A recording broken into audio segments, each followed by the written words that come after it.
We are in. Yes. It took so long. It took so long. But we are finally back. Yes, performing for you. If you know the words, You can join we will in too. not get an announcement for the Game Awards for Donkey Kong. Oh, no, never. I guess that would be more Nintendo Direct anyway, not exactly like a Game Awards kind of thing. True. But Nintendo did come up at the Game Awards a lot, especially by the Game of the Year acceptors. Would you like to talk about that? I suppose we should start with the obvious elephant in the room. The Game Awards were yesterday. Yes, they were. They had one big announcement that I am extremely happy about. Me too. I have a copy of Okami sitting on my desk right now. Beautiful. I had this nonsense like prepped and ready because I recently grabbed the PlayStation 5. I managed to get one for like $300. Nice. Because I traded in my old PlayStation to get a new PlayStation. So I was like, cool. So I got that. I could throw my discs in it from my PS4. It can run that. Whatever, right? And obviously the first game I'm going to play is Bloodborne. Yes. And then the second game was like, you know what I want to play? I want to play some Okami. So I got all that ready to go ahead and play. And then they announced a sequel. It's gorgeous. Oh, I can't wait. I have never played Okami. I think between the two, I ended up getting Beautiful Joe. Beautiful Joe's also really good. It is. I do hope. Well, I mean, Beautiful Joe technically has returned already if you know about Wonderful 101. Yeah. But it's not the same. So I'm happy for Okami. I'm glad we are in a Capcom golden era. It's amazing. It's insane. Like Capcom and Sega. Yes. What happened? Why are they cooking so hard? Brother, Virtua Fighter was my first fighting game. Virtua Fighter is back? It was my first fighting game. I cannot believe we live in this era. I thought Tekken killed it. Oh. Do you see what happens when the West finally accepts Yakuza? Yes. We don't have to be Sonic country. We really don't have to be. There's so much more than Sonic. Bring back Space Channel 5. Bring back Jet Set Radio. Crazy Taxi. Bring back all of it. There's so much more to Sega than Sonic the Who's Hag. Please. Oh, immaculate. Gorgeous. Oh, I'm so stoked. We're getting Goro Majima spin-off game where he is a pirate. Good. Yes, please. And they're giving us Yakuza in 1915. That looked great. A time period that is never explored. No. Like the 1910s? Never.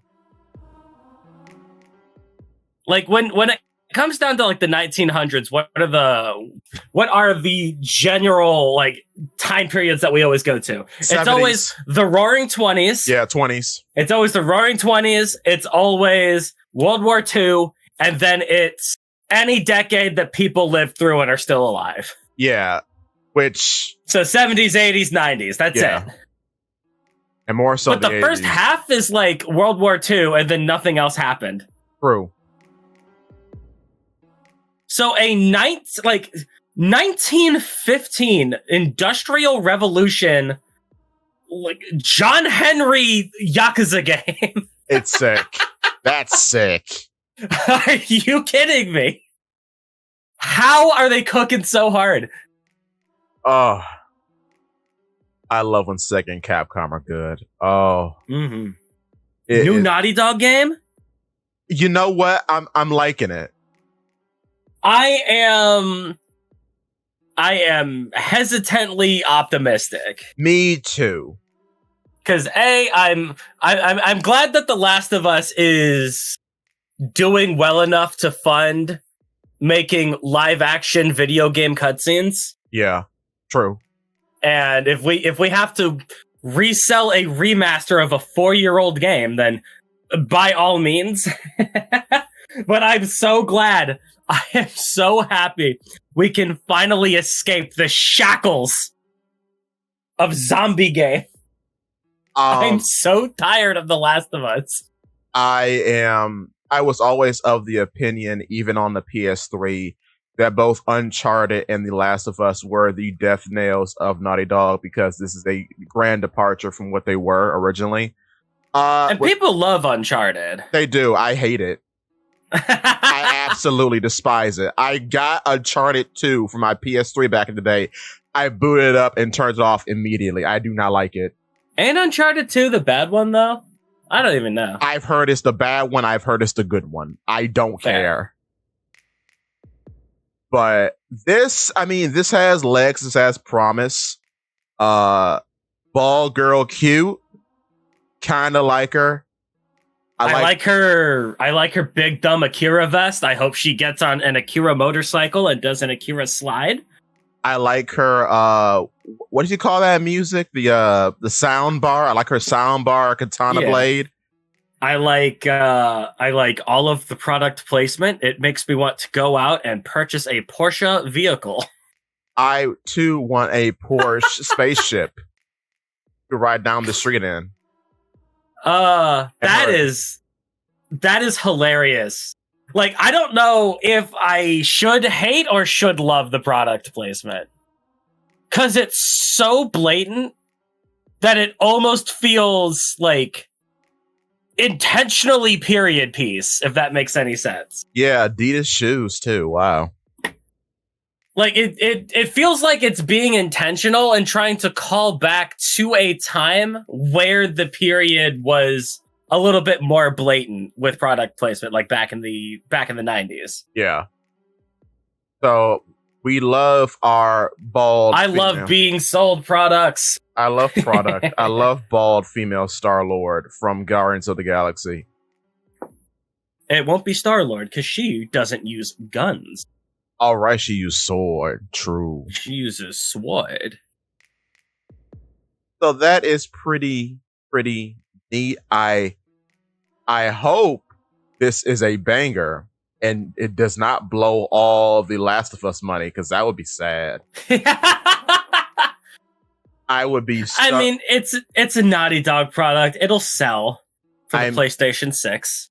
I mean, it would be a shame if this was the end of Naughty Dog and Asobi just became the primary, runner of Sony. That'd be terrible. I would hate for that to happen. I would hate for that to happen. I would hate for all the things I grew up with to come back and prosper. I would hate that. I mean, speaking of everything that you grew up with coming back and prospering, I think Sony just got a really big win last night. Yeah. The Astros sweep, baby! I am mad. I wanted Astrobot to fail. I ain't gonna hide it. And the reason why, I have a good reason why, because Astrobot, despite it being a very good game, I'm not talking about the quality game. The quality game is excellent. Yeah. I just hate what it stands for, because it wears all of the skins of all of the properties that Sony refuses to use. Like things that they own, things that they used to own but didn't buy back in the 90s for whatever reason, and things that they are associated with but have since been disassociated with them, kinda. I don't know where Tekken is. I'm not sure what's going on. I want to believe that Astrobot is going to, like, Astrobot's utter, unbelievable, frankly unprecedented success in conjunction with Concord's hilarious failure, I feel is going to be a little bit of a kick in the pants for Sony. Yeah. And I feel like this Game Awards makes it feel like they are slowly but surely beginning to right this ship. Because, like, we haven't been using any of these properties. No. Sly Cooper is dead in the dirt. That hurts so bad. Crash Bandicoot is not making a video game for a Sony. They are working for Activision now. Which is working for Xbox. But Onimusha 2, though. Onimusha 2, oh my god. I'm like, this is a rare Capcom. How can this be? They're bringing back Onimusha, though. Oh my god. Oh my word. I love Rare Capcom. I love all of this. I love it so much. Oh, we're so back. We're so back. I just hope that Sony doesn't get shot in the water when Switch 2 comes out. They shouldn't. I'm gonna be honest. What is the Switch 2 gonna do? A lot. Because it's gonna have Metroid. Yeah. And well, I know Mario's been kind of quiet recently, so they might get a new Mario. Here's the thing. The Switch 2 can be anything at this point. Like, in terms of releases. The first year, we don't necessarily know what's going to come out because we don't know what the first year is. I'm assuming it's 2025. Mm-hmm. But there are a lot of games slated for early 2025 for the Switch, so I don't know. But I'm very optimistic about... Switch 2 is going to be weird, I feel. I think it's going to be... Go on. Like, it's going to be an upgrade for the Switch. Most people are going to view it that way, right? Right. Like, the Switch was so successful because of a myriad of different things, right? Yes. Because the Wii U came out and nobody bought the Wii U. Right. So the Switch had to come out and had to convince people to completely throw away all their old consoles and just get the new one. Yes. And because no one had the Wii U, it was like, okay, let's just get the new Nintendo console. And that was it. With the Switch 2, everyone already has a Switch. Yeah, but So what is going to convince me to buy a new Switch? Let me put it to you like this, from what I've been hearing. You have a PS5 now, correct? Mm-hmm. Now, I don't know what your console habits are. However, imagine having a PS5 on the go. I can have a PS5 on the go. Wait, how? PlayStation has a Switch attachment where you could play it handheld. Oh, the Wii U thing. That's right. Everyone does a Steam Deck now. That's interesting. That's right. There's the Steam Deck thing. Huh. Everyone has one of those now. And, like, the Switch 2 is not going to be as powerful as, like, a modern PC. No, it just isn't. That is true. So I'm wondering... You're not going to be able to convince people to buy a Switch 2 because, like, I don't know, Tears of the Kingdom will run marginally better. Here's the thing. Go ahead. No, you go. You continue. I'm just saying that the Switch came out absolutely swinging and had a jillion incredible games all at once. Like, the Switch 2, the Switch came out and is like, do you like Mario Odyssey? One of the greatest games ever created. Yeah, do you like Breath of the Wild? One of the greatest games ever created. There's going to be a new Pokemon on this that's not going to be on any of the other Nintendo consoles. It's going to be the first console Pokemon game since, I don't know, Colosseum.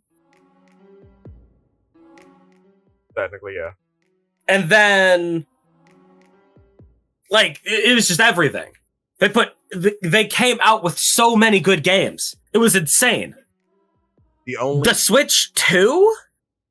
I think it's going to be the Switch U. No. And I don't know anyone that's going to be buying a Switch 2 on release. I think we need to see what it does. Because the same thing could be said about, like, the PS5 on release. Mm-hmm. They still had a rocky start because, well, Astro Bot... They're still in their rocky start. They have one game. Yeah. And this comes from Sony not really... Well, we just talked about not really promoting any IPs for whatever reason. With Well, because they were putting all of their eggs in the live service boxes. Yeah. Box, yeah. And it's not Naughty Dog. I mean, Naughty Dog is helping to fund this, but, like, it's all live services. It's all Babylon's Fall, which failed. It's all, what was that other one that Square Enix made? I forget. It's all Anthem, Babylon's Fall, Concord, like, all of these or the Justice League game, like all of these games that came out and absolutely just completely and utterly failed instantly. Also, not to stray away from the topic too much, speaking about just between DC and Marvel, DC is dead. Marvel came out with Marvel Rivals. Everybody's playing it. They created a $3 sale for the Suicide Squad game, and everyone's like, $3 really? I don't know. That seems like a lot for that game. Because first of all, the Suicide game is ugly. They thought a child poison ivy was a good idea, which okay, dog, that's fine. And having a child poison ivy that still has weird chemistry with Harley, which is knocking on the doors of something we'll be talking about later with another individual. But anyway, that's not a good idea. And now the funny I saw that they put Deadshot's daughter in the game. Oh, I didn't know that. I was like, yo, you can play as Deadshot's daughter, and it's bad. Yeah. Also, it's so bad. Also, Mrs. Freeze, because we don't care about Mr. Freeze or his storyline. Cares, brother. No. That's the thing about it, though. They do care about Mr. Freeze and his storyline. It's literally just a gender swap. It's the same character. Oh, it's not Nora? That's what I thought it was going to be. Oh, I was like, yo, you get to play as Mr. Freeze's wife? That sounds awesome, because you don't get to do that very often. And I looked in, it's like, oh yeah, it's just Mr. Freeze's story, except now it's just a girl with a wife. Oh. I don't understand. Oh, huh. Well, I'm wow. It's literally the same character, but they gender swapped them. It's it. It's baffling to me. And before anyone comments, I watched the whole Penguin show. The Penguin show reminded me that this is a comic book show. Mm-hmm. Because it starts off like The Sopranos. It's very good. It's very good all the way up to the end. And I'm reminded, all right, no one can have a sidekick other than Joker. That's right. I forgot. The Penguin show was, did they just have like a standalone Penguin show? Yeah, they did. On HBO Max. They did. It was, because I remember like years and years ago, I watched the first season of Gotham, which had like the Penguin's origin, which was really good. Yeah, no, this is something different. Gotham ended a while ago. That's fair. Yeah, but this is based off of the Batman movie that came out, I think, 5 years ago. The one with Danny DeVito? Or The Batman? No, The Batman. The Ben Affleck Batman. No, was that Ben Affleck, or did they get another guy? It was another guy. Why did they get another guy? I think because Ben Affleck's for the Justice League universe thing they were doing. But that didn't. That's over now. That doesn't exist. Oh, okay. They're restarting with and there's going to be a Superman movie as well. But the point that I'm trying to make is that DC has been cursed with very bad moves for a while now. I cannot believe how cooked DC has been, dude. Yes, it's only been Arkham Asylum. That's the only good video game franchise out of DC.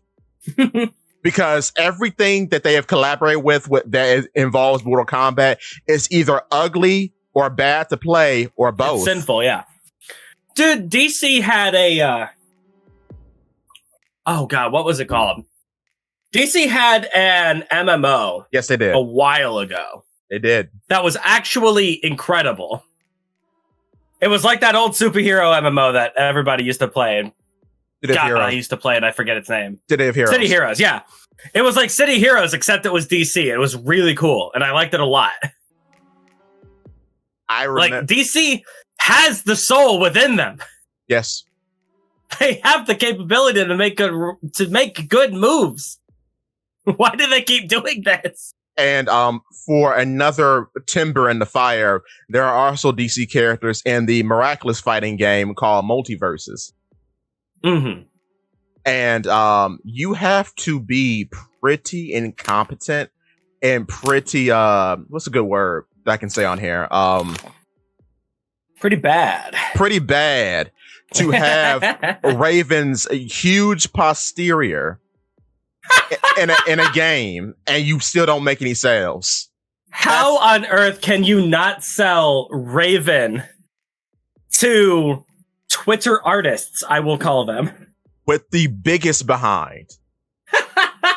Meanwhile, in Marvel Rivals, Squirrel Girl has a full dump truck. The artists are foaming at the mouth. They can't stop. Brother. They can't stop. I downloaded Marvel Rivals. I've been playing it. I need to start, yeah.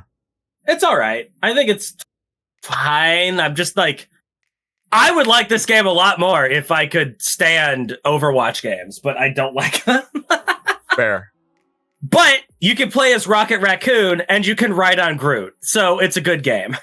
Finally, they are separated. Thank you.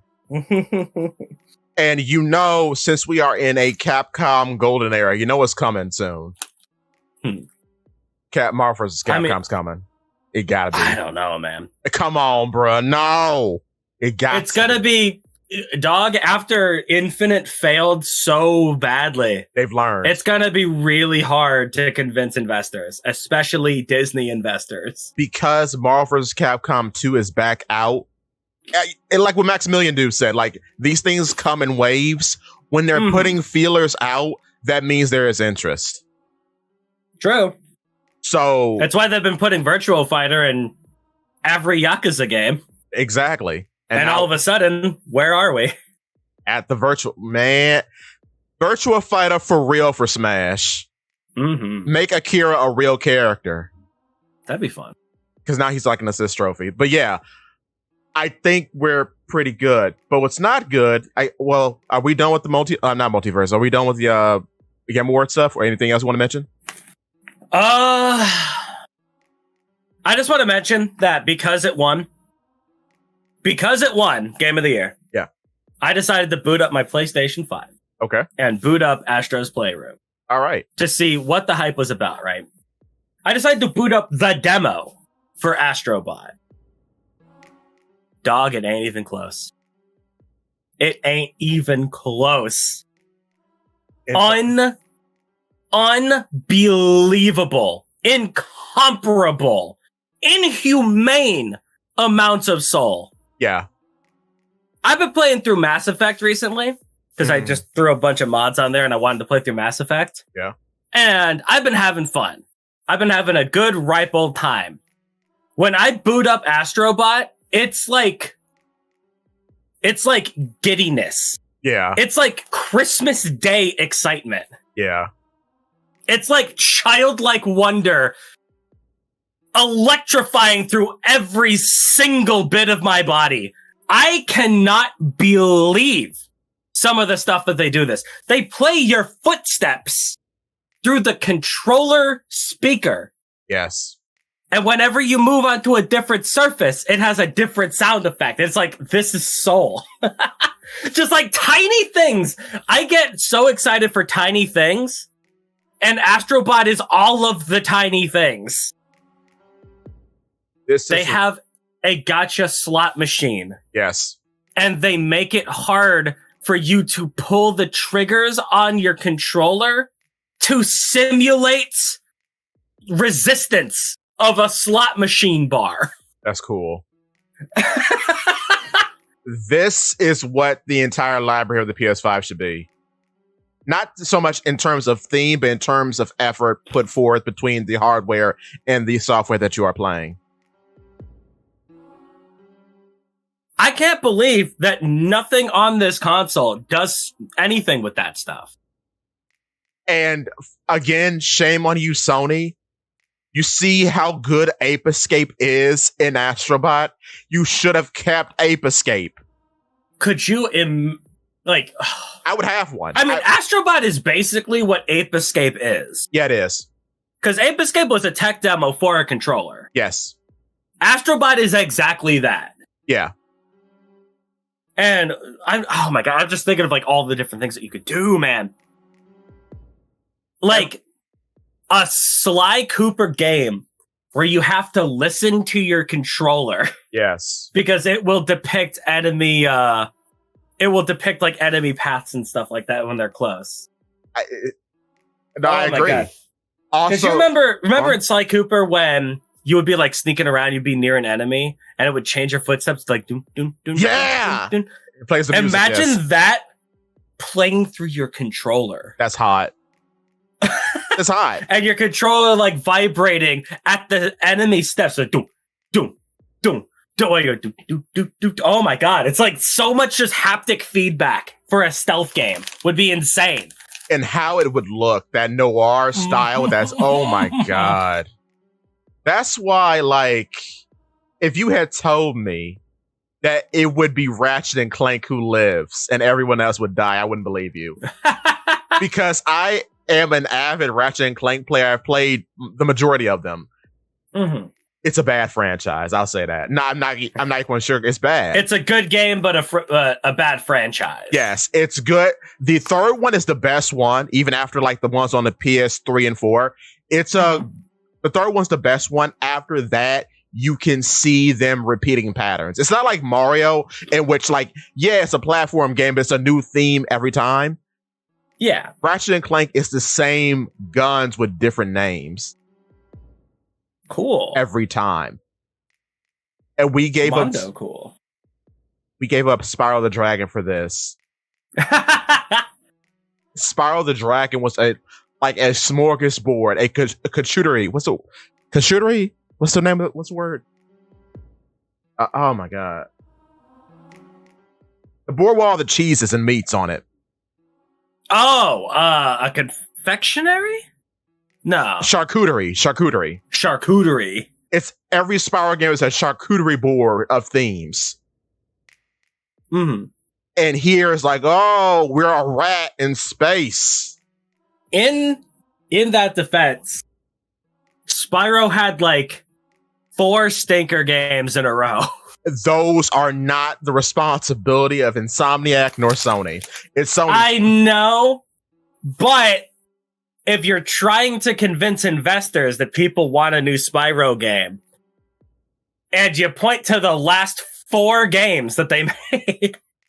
I mean, different studios, though. Because each studio... Investors don't care about that. Because the Reunite trilogy does prove the original trilogy is good. Though, here is the problem. Back in 2000, Sony didn't find the need to buy the Spyro franchise from Universal. Yeah, they let it go over to Activision. Exactly. So that's why we're here. That's why we're here where we're at. Same thing with wow. Crash. Spyro Reignited sold 10 million units. That's good. Exactly. Fantastic. Made $500 million. That's crazy. And then same thing with Lara Croft, which okay.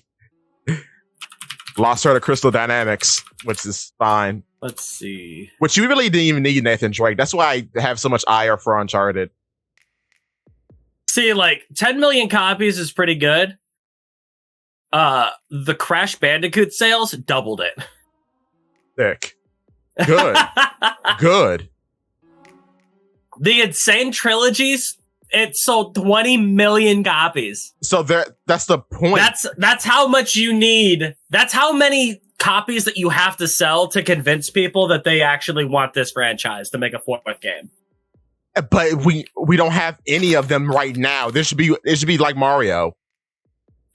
Yeah. But neither of them are here. So it's like, and then I know Medieval didn't like, what was it? Medieval is like, he's like an indie darling in a way. He's never really been tremendously famous, popular, successful. He's like a cult classic. People like him.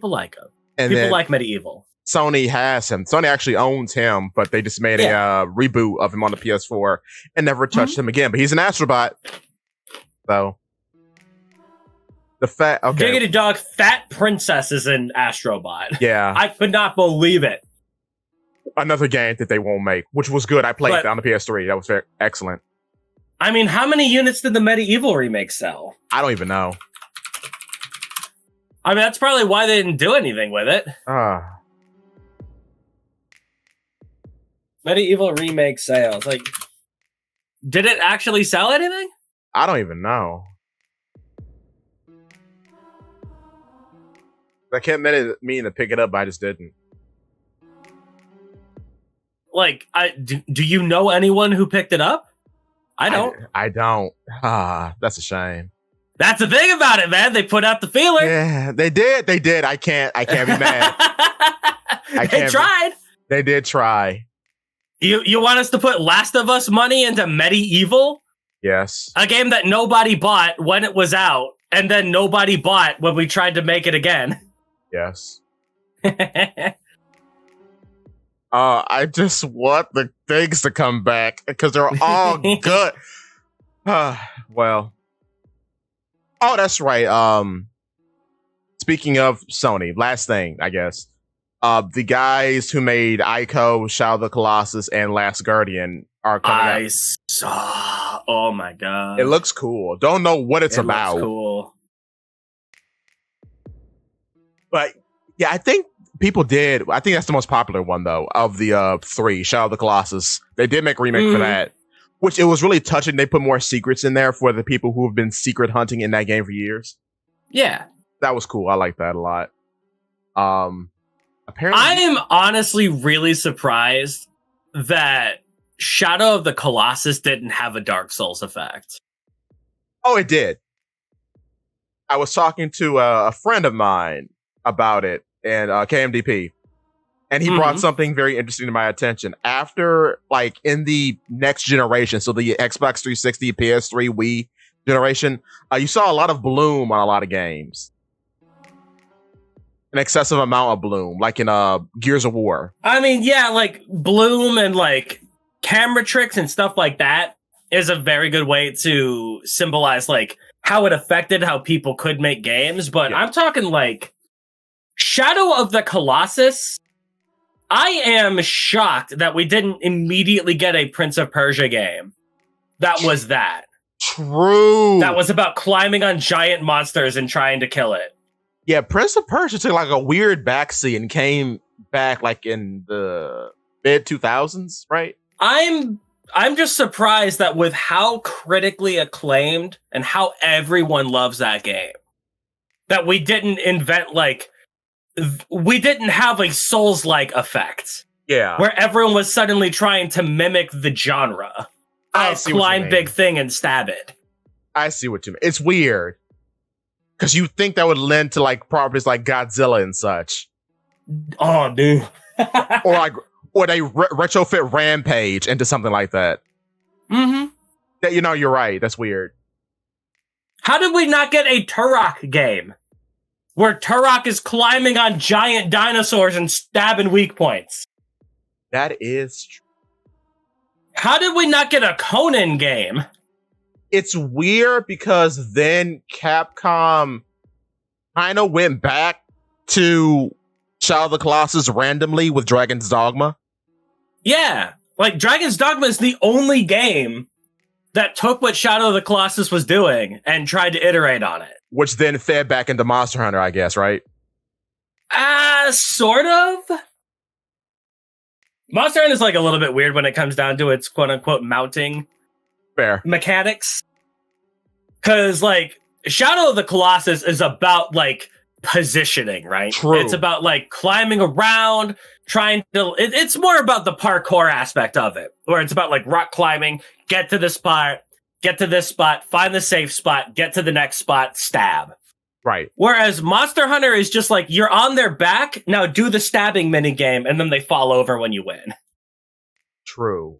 Huh. It's not really about the climbing, it's more or less about the fact that, like, you're already on the weak spot. It's not about getting there, if that makes sense. Fair. And then, you mentioned parkour. Mirror's Edge, I think, had more of an impact, which is weird. I mean, Mirror's Edge did have, like, at least one, like, edge-like, I guess you could call it. Wait. With Dying Light. What was Portal before Mirror's Edge? Portal was way before Mirror's Edge. Oh, never mind. I'm getting my timelines mixed up. Anyway. No, that's my bad. But no, you're right. Yeah. It's weird that Shadow of the Colossus didn't have an impact. That's odd. Like, it had an impact. Like, it convinced... Yeah, I mean, yeah.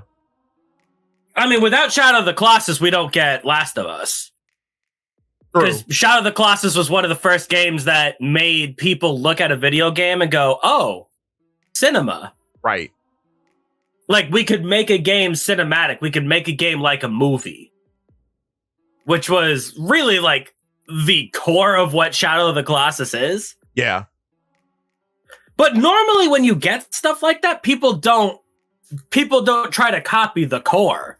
Right. People try to copy, like, the surface level details. Like, we didn't get a Lords of the Fallen Shadow of the Colossus game. Right.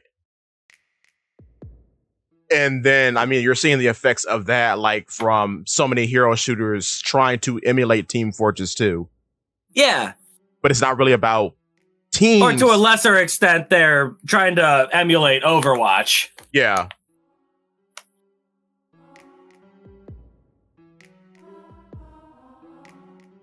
Just because, like, TF2 is very popular, but TF2 didn't inspire the hero shooter. Unfortunately. Wait, what did? Team Fortress 2 inspired Overwatch, and Overwatch was the most popular thing on the planet for 2 straight years. Right. And kind of, well, I guess this is me soapboxing. People kept telling me that Overwatch had good character design. It does. Okay. It does. I would give a very respectful okay. Now, I would say the character designs are the one thing that Overwatch does have. I will, considering how, shall we say, influential it's been on certain internet spaces. And on those spaces, the characters have less on. And a lot of unimportant details are stripped away, which makes them better. That's fair. And by that, I mean Tracer is probably the best one, and everyone else is kind of hard to look at. But that's my opinion. I don't like Doomfist at all. Doomfist looks terrible, but or the people keep trying to convince me he looks cool. The big Lionheart, I think, or Ramheart. That dude in the Reinhardt? armor. Yeah. I think Reinhardt's fine. He's just a big guy in armor. That's not inspiring. True. Not every character has to be inspiring. I think more... What's the word? Like, more subtle characters in a way. More like... less expressive, I guess. Something that people can latch onto a little bit easier without having to really, like, grip onto and study. Yeah. Like, I think the game should have one Reinhardt. Okay, fair. If every character was Reinhardt, it'd be a problem. But, like, there's a reason why people like the Dark Souls aesthetic. That's true. Like, the dude in armor kind of works. Yeah, fair. On the flip side, I hope Marvel Rivals kills Overwatch 2. It's probably going to. Because Venom looks sick and they reference Marvel vs. Capcom 2, I'm already in love. I'm in love already. Put Gwen in there. Put all the spider people in there. Make them different. They already got 2 spider folk. They got the baby and the robot. The fact that characters have, like, special unique abilities with other characters, like they have chemistry and synergies with characters from their own comic, is cool. Fastball special. Like I said, fastball special. Rocket Raccoon can ride on Groot. Hulk can throw Wolverine. This is a good game.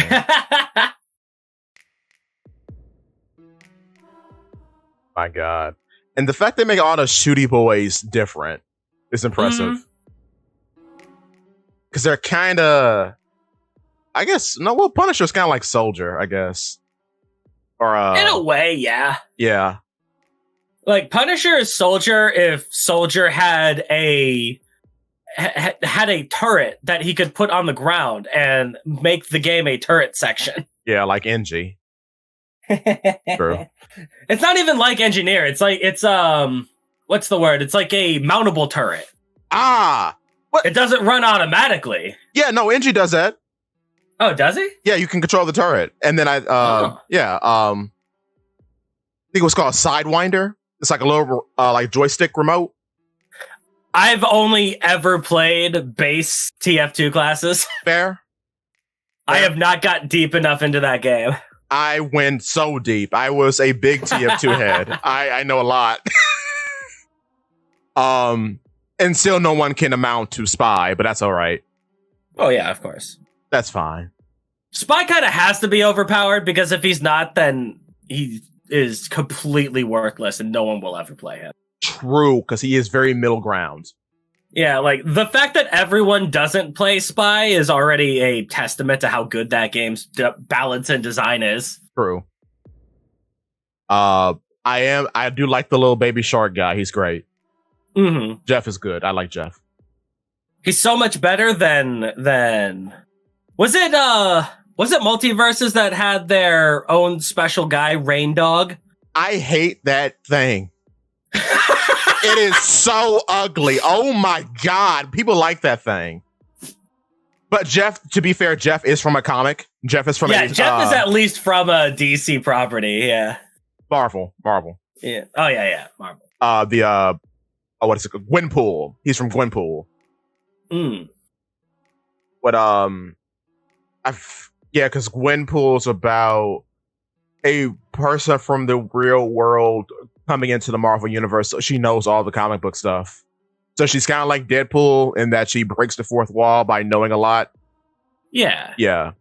But yeah, Jeff comes from a storyline in the Gwenpool comics.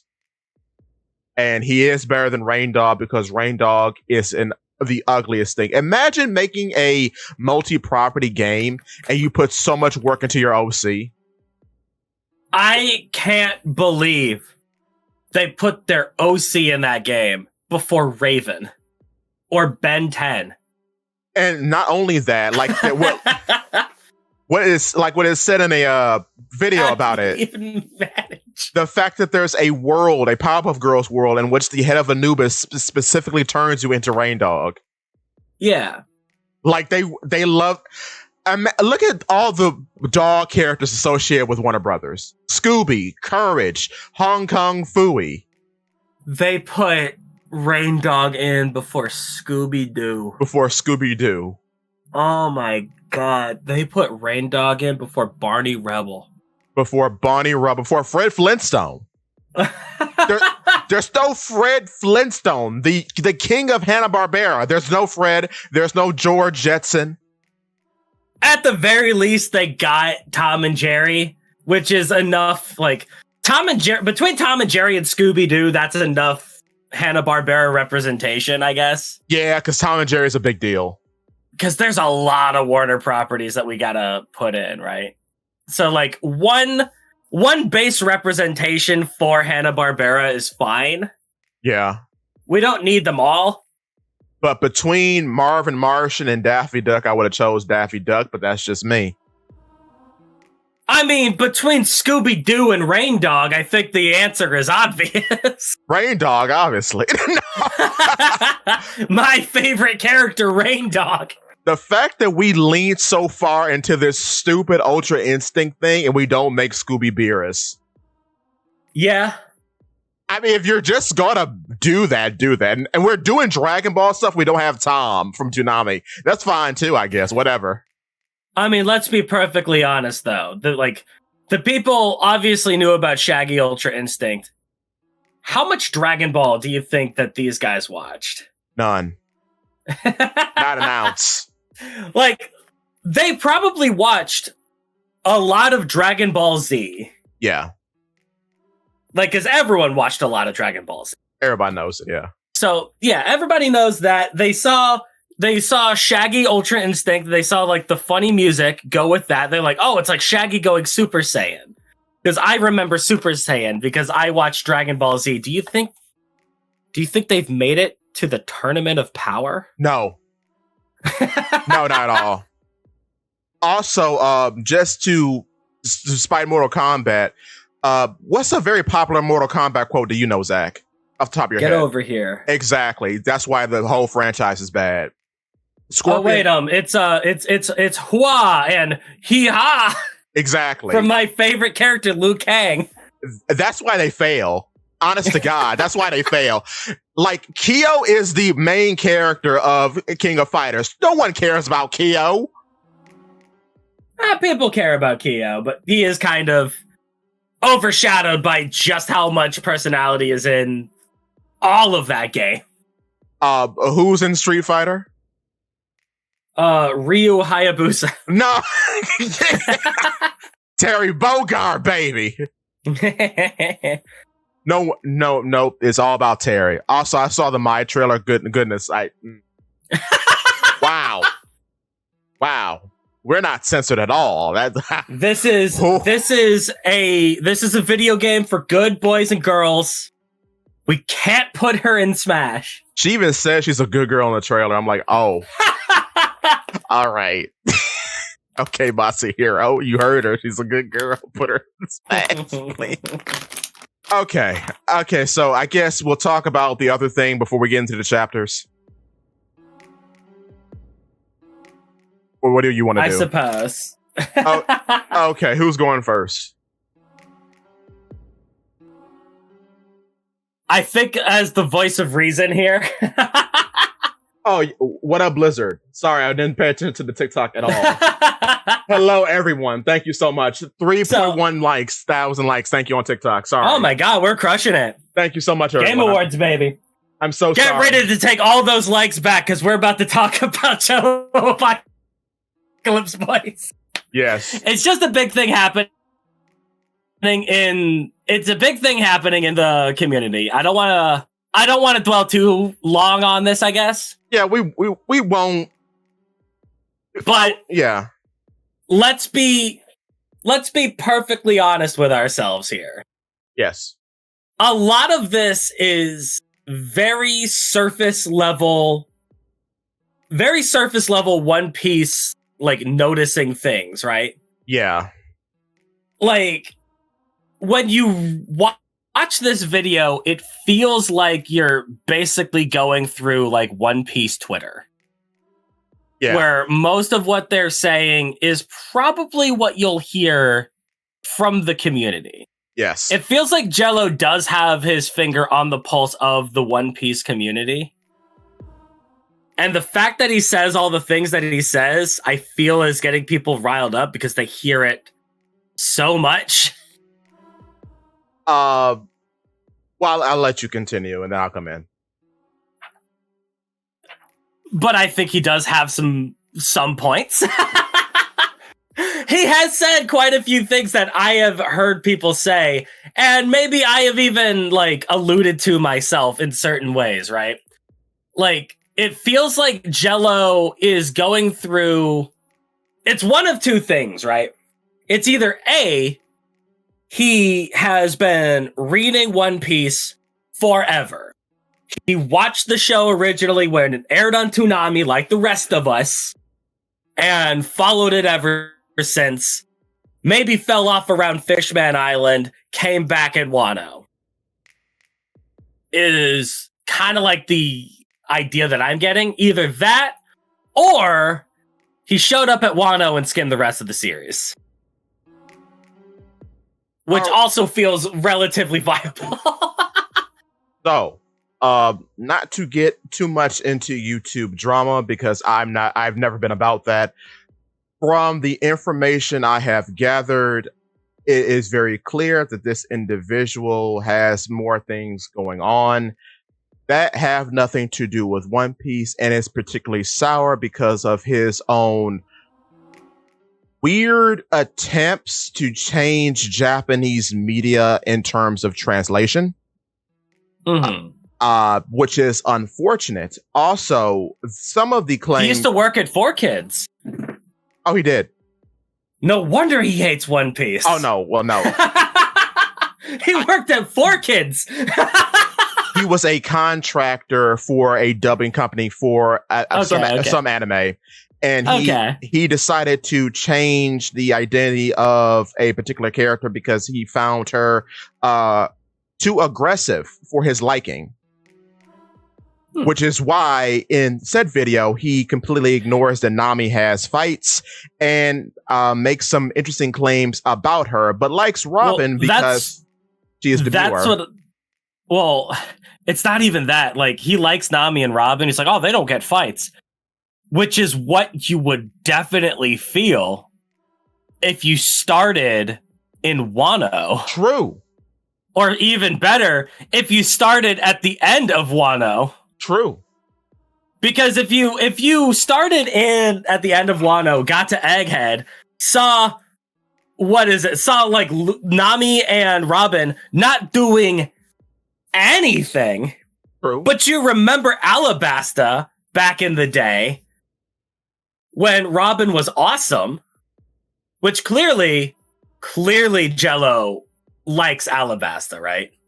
Yeah, because like many people in the community, he's convinced of certain skin tones. We won't get into that anyway.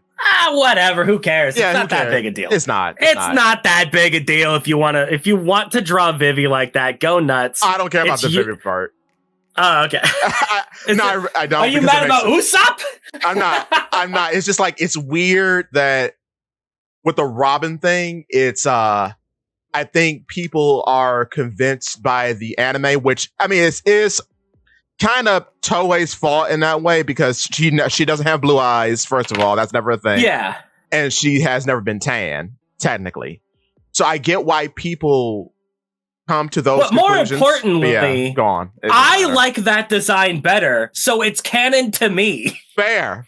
And I like Tan Robin better, so that's what's canon for me, because this is a black and white manga, and I'm going to assign whatever RGB values I like to anything. I don't care. Now Sanji has blue hair to me. Now on the Vivi part, I will agree, and I like that the live action has made this decision too, that she is darker skinned because she is from Egypt. That's one part of the manga I'm like, Oda, come on now. Sure. That's weird. Sure, make like, even Cobra's kind of darker skinned. That's why it's weird. Yeah, exactly. That's why I'm like, why is she like that? Like, but okay, whatever. I don't care that much. But if we're going through the motions, it's because he already had a design for a character and then decided to make them the princess of the arc later on. Yeah.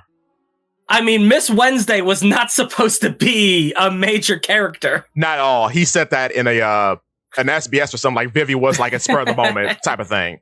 Yeah. So it makes sense. But I like how that has changed in the live action. I will say I like it personally, but I think it's fine if you want to mess with that kind of stuff, so long as it doesn't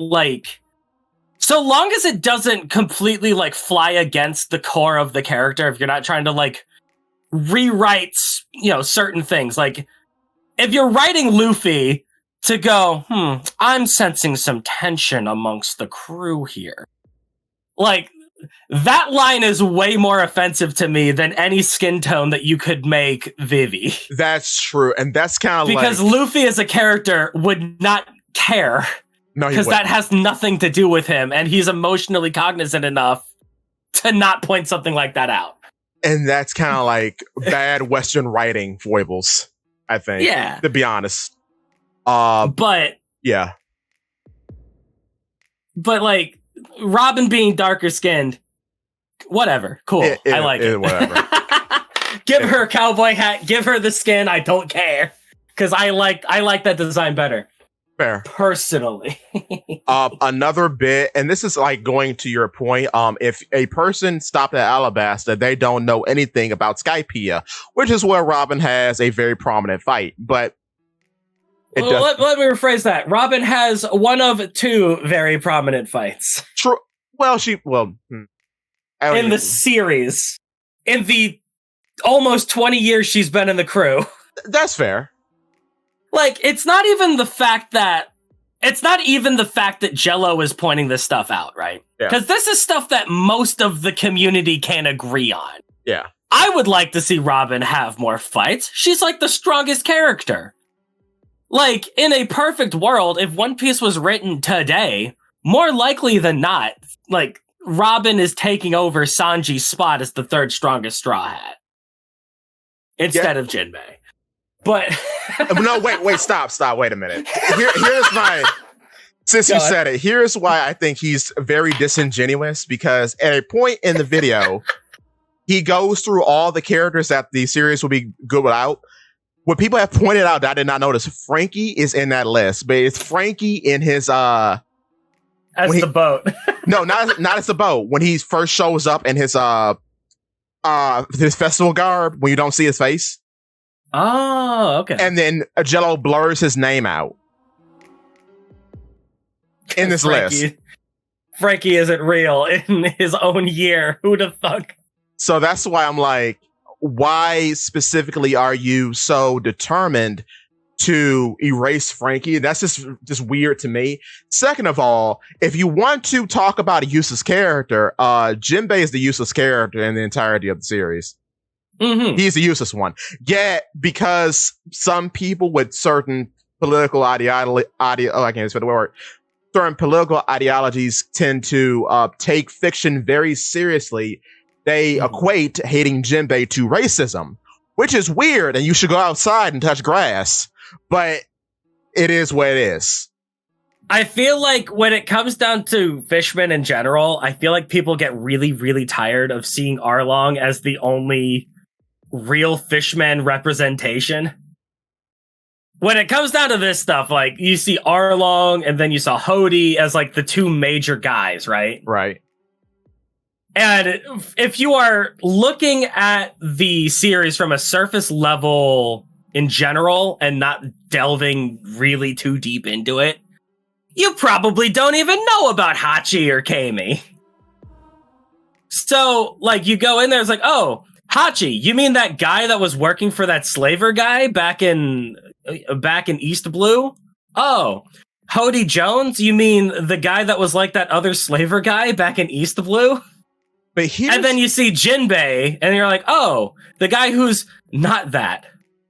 Hey, you know what? Here's a weird deep cut, because in that segment, he brings up Marco. Marco is a guy who was running with Arlong, I believe. No, he wasn't. He was running with the Sun Pirate. Marco, yeah. Not Marco the Phoenix. There's another Marco. Oh, okay. It's him, I think a bubble-eyed goldfish fishman, and another guy. Three of them are slavers, and they enslave Kami during the Hachi cover story. So when he talks about enslaved people becoming slavers themselves, he's talking about him because he actually shows him. He shows Marco. So this is a weird deep cut that not a lot of people who are critiquing him point out. Do you know who would know about that deep cut? Who? And would bring it up? Who? One Piece Twitter. Yeah, because they don't go outside. That's right. Like I said, it feels like you got through Alabasta and then you quit when they cut off the 4Kids dub you quit around the time they cut off the 4Kids dub in Alabasta. God, back in the Toonami days. Yeah. End of Alabasta, start of Skypiea. And then you got back at the end of Wano because it looked really cool. Yeah. And then you got everything that you need to know about the series based off of Twitter. Right. Because you're in Lay community for, let's be honest, Egghead is 2 years now. Yeah. I guess lastly, and then we'll get on to important thing. What one last thing? I mean, there's quite a few things to even talk about. Because, it's not even really the things that he says. Because the things that he says are a lot of things that I say. It's how he says it. I would also like to see Robin and Nami have a lot more fights. Yeah. I would like to see Robin get her hands dirty sometimes. Do I think that Oda is sexist because he gives Luffy more fights than Robin? No. Or that Zoro is sexist because he has chivalry when one of his crewmates got shot in the head with lightning. That's what that's referencing. When Zoro picks up Robin after Eniru shoots her in the head, he says, that's a woman. And Eniru's like, I know. But it's less about like the things that he's saying it's more about like the reasonings why that people are latching onto. Yeah. I would say try to look past that stuff and look at the actual things that he's saying. And I feel like a lot of this is just holding up a mirror to what a lot of One Piece fans are like. Because a lot of One Piece fans were really into the series for a long time and are starting to feel burned out. And are starting to really rail against this series. And I feel like that's where Jello is right now. Or he. I know I've said that I feel like he's been in like 5 different areas because I don't know this guy. Right. But it definitely feels like he is burned out by the series. Which you could definitely get in 2 years of Egghead. That's true, especially when you don't read anything. You don't read anything to a point to assume that one, Bruce, Pika, Morley. Bruce and Pika having the same power is crazy. And from that statement alone, I'm like, okay, you just don't read. Or to say that what? I mean, Pika and oh god, Catman, Pizarro. Island Fruit, Pizarro, Avala Pizarro. Pika and Avala Pizarro effectively have the same fruit. They are the same, but one they like, especially from a surface level. From a surface level, if you again don't read and don't know anything and are making a YouTube video and writing off of the successes that you had in the past, even though you've fallen off greatly, that's a bit of an unfair thing to say, but it's true. Whatever. You would think that Pika and Pizarro are the same. However, one pilots stone and assimilates stone. One is possessing an island and does way more than the other. Yeah. And has an obvious weakness that the other does not have, because Pizarro, since we like Robin, has the same weakness as Robin. They're the only two in a series like this, of which if you hurt this construct, you hurt the main body. Whereas Pika is not like that. He just hides in stone objects and can spawn, or I guess swim through stone construct to stone construct with no... Pika feels a little bit more like a Logia. Yeah, kind of. But from the surface level, it's, I have big stone mech. Yes. is basically what people see. Also... People don't read quite as deeply into this stuff. No. As someone like you or me. That's just the way it is. Also, to put Morley in that mix, you don't actually have eyes. Brother, Morley? The man doesn't have eyes, I'm telling you, Zakk. Morley doesn't do anything like all the others. He moves stuff around. I guess they're all Earth-themed? Is that the reason why? Morley is closer to, like, Senior Pink. Yeah, exactly. He is. Then, because he just digs through stone. He doesn't, like, pilot a mech. No, nor does he possess an island, nor does he make clay and automatons. Speaking of which, Groose is the only one in that I guess, quartet that makes automatons. He makes clay golems. But like, you could definitely say some powers feel exactly the same. Those 4 is a little bit silly. How about like the ton fruit and then the wait fruit? And then he mentions that, and then he gets another thing wrong in saying that one is more useless than the other. No, in the SBS, the Mach Vice is stronger than Makina, Miss Valentine. Yeah. But also, you can definitely tell he read a lot of Egghead. Yeah. Because he's got a lot of extremely poignant, extremely poignant, deep in the paint cuts about Egghead. Yeah. talking about the nature of devil fruits being dreams and stuff like that. Yes. So he definitely read Egghead, but did he read the rest? No. And his funny little segment about certain things, saying certain things about Oda is very uncouth. I mean, let's be honest though. We all complain about the end segment. We all complain that Oda does that. The carrot dig was a little bit silly. It's a little bit silly because now it's kind of like... Because you know for a fact he had a slam dunk in his pocket. Yeah. Like, if he mentions Bonnie, we're cooked. There's nothing you can say. Bonnie is a weird one.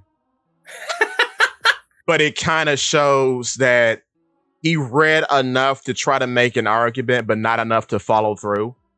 Mm-hmm. Which, because if he followed through, another slam dunk would be York.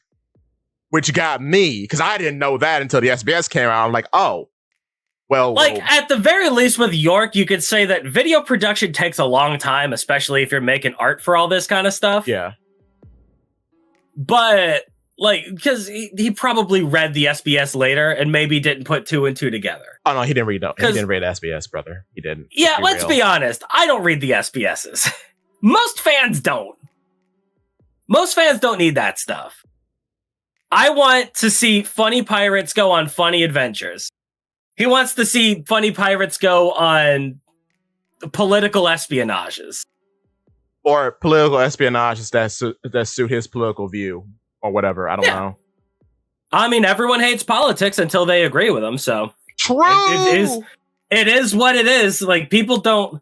It's not that people don't like politics in their stuff. It's that they don't like being disagreed with. Yeah. It's really the case. Especially if you're on Twitter. Especially if you're on... That's why I'm not on Twitter, dog. Me neither. Get me away from that stuff.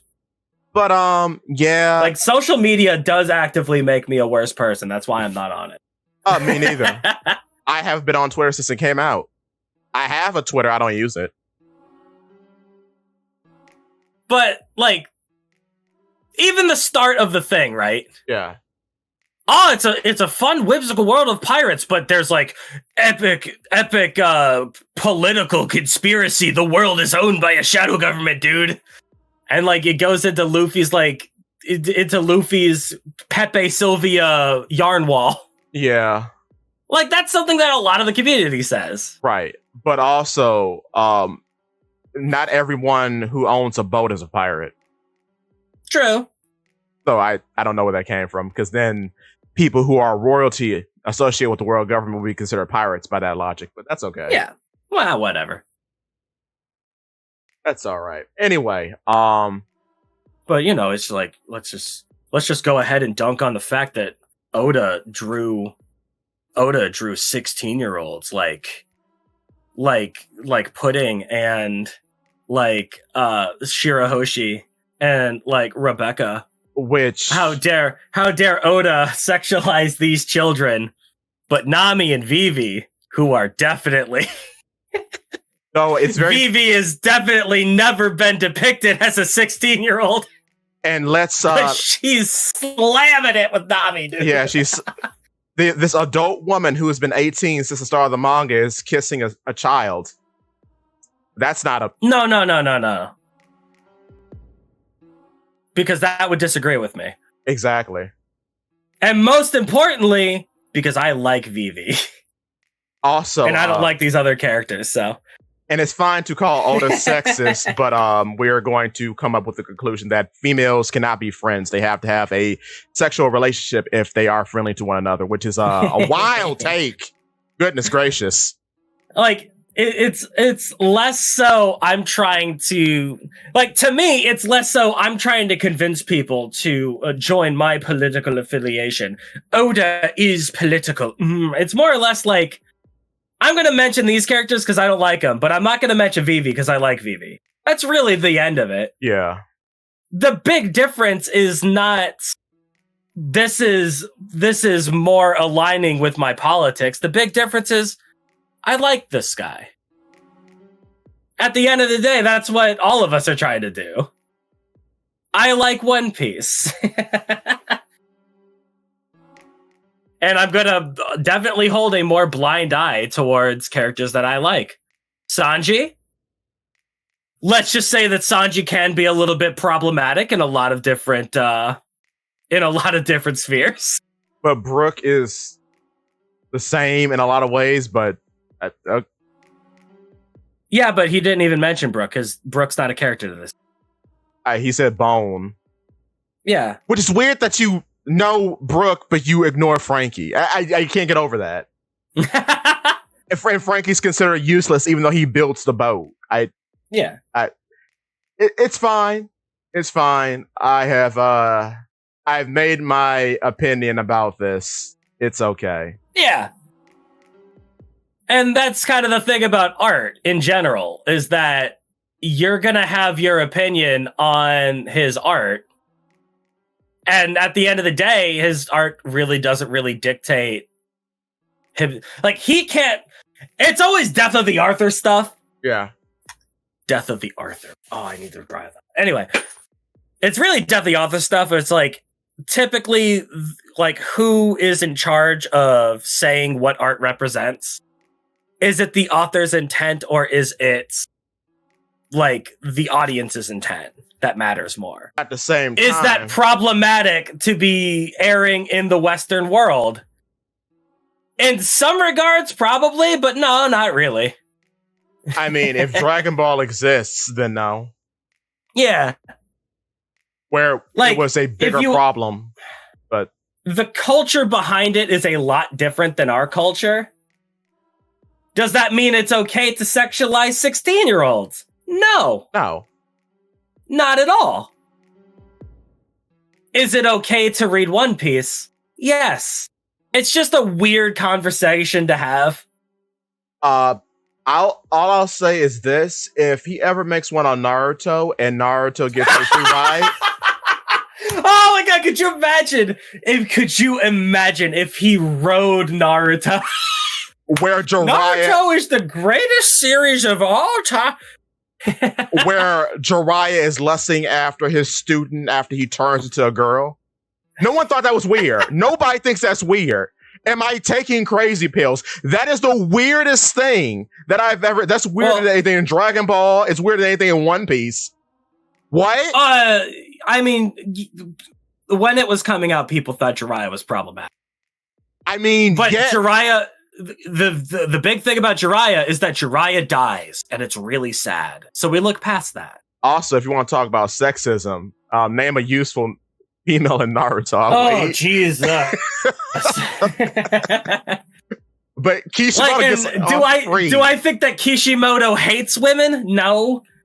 Does Sakura get sidelined because Kishimoto is sexist and thinks that women can't do it? No. No. But wow, I'm just shocked. I think it's just it's like I said, if One Piece was started today and it was drawn in the same vein as like Chainsaw Man and stuff like that, right? Yeah. Robin probably has a more prolific fighting experience. Just because in every newer manga, all of everybody has like a very prolific female fighting character. That's just the culture of what shonen is now. Yes. So Robin probably would get more like crazy fights. But Oda, like in the 90s, that's just not what people were focused on. Right. And it's not hating women. Like the culture's just different now. That's fair. I guess. And it's like, oh, does the 90s hate women? It's like, no. But you sold more copies for having cool dudes beat up bad dudes instead of cool gals beating up bad dudes. If that makes sense. It does. With that being said, I don't think, I'm a guy who watched all of Epithet Erased for some reason. Oh, okay. You know about that. Thank you. Inform me. Yeah. So I understand Jello's general like sense of humor. And I don't think that this is anything really to be taken very seriously. As someone who watched him in the early days, I'm noticing a pattern with people who became popular in the 2010s. I'll just say that. I don't really think a lot of this is good faith criticism, and I am beyond giving, I guess, airs of doubt about this. Lads of TikTok, I am genuinely curious. Like, I'm genuinely curious about the audience that we've cultivated. Yeah. I want to know what people think. Yeah. I really want to know what people think about this, because, like, I see drama as like, it's not really much to take it seriously, but, you know, people put a lot of their life into what One Piece is. Yeah. So it might feel like a more personal attack that this guy's being sarcastic towards my guys. Yeah. Or just, you know, blatantly weird about his explanations. And I will now go on a tirade about Jinbei for 15 minutes. So here's my issue. It's weird to attack Frankie and to be smug about it and to be so disingenuous that you blur his name out and depict him in a form of his in which he doesn't look like himself.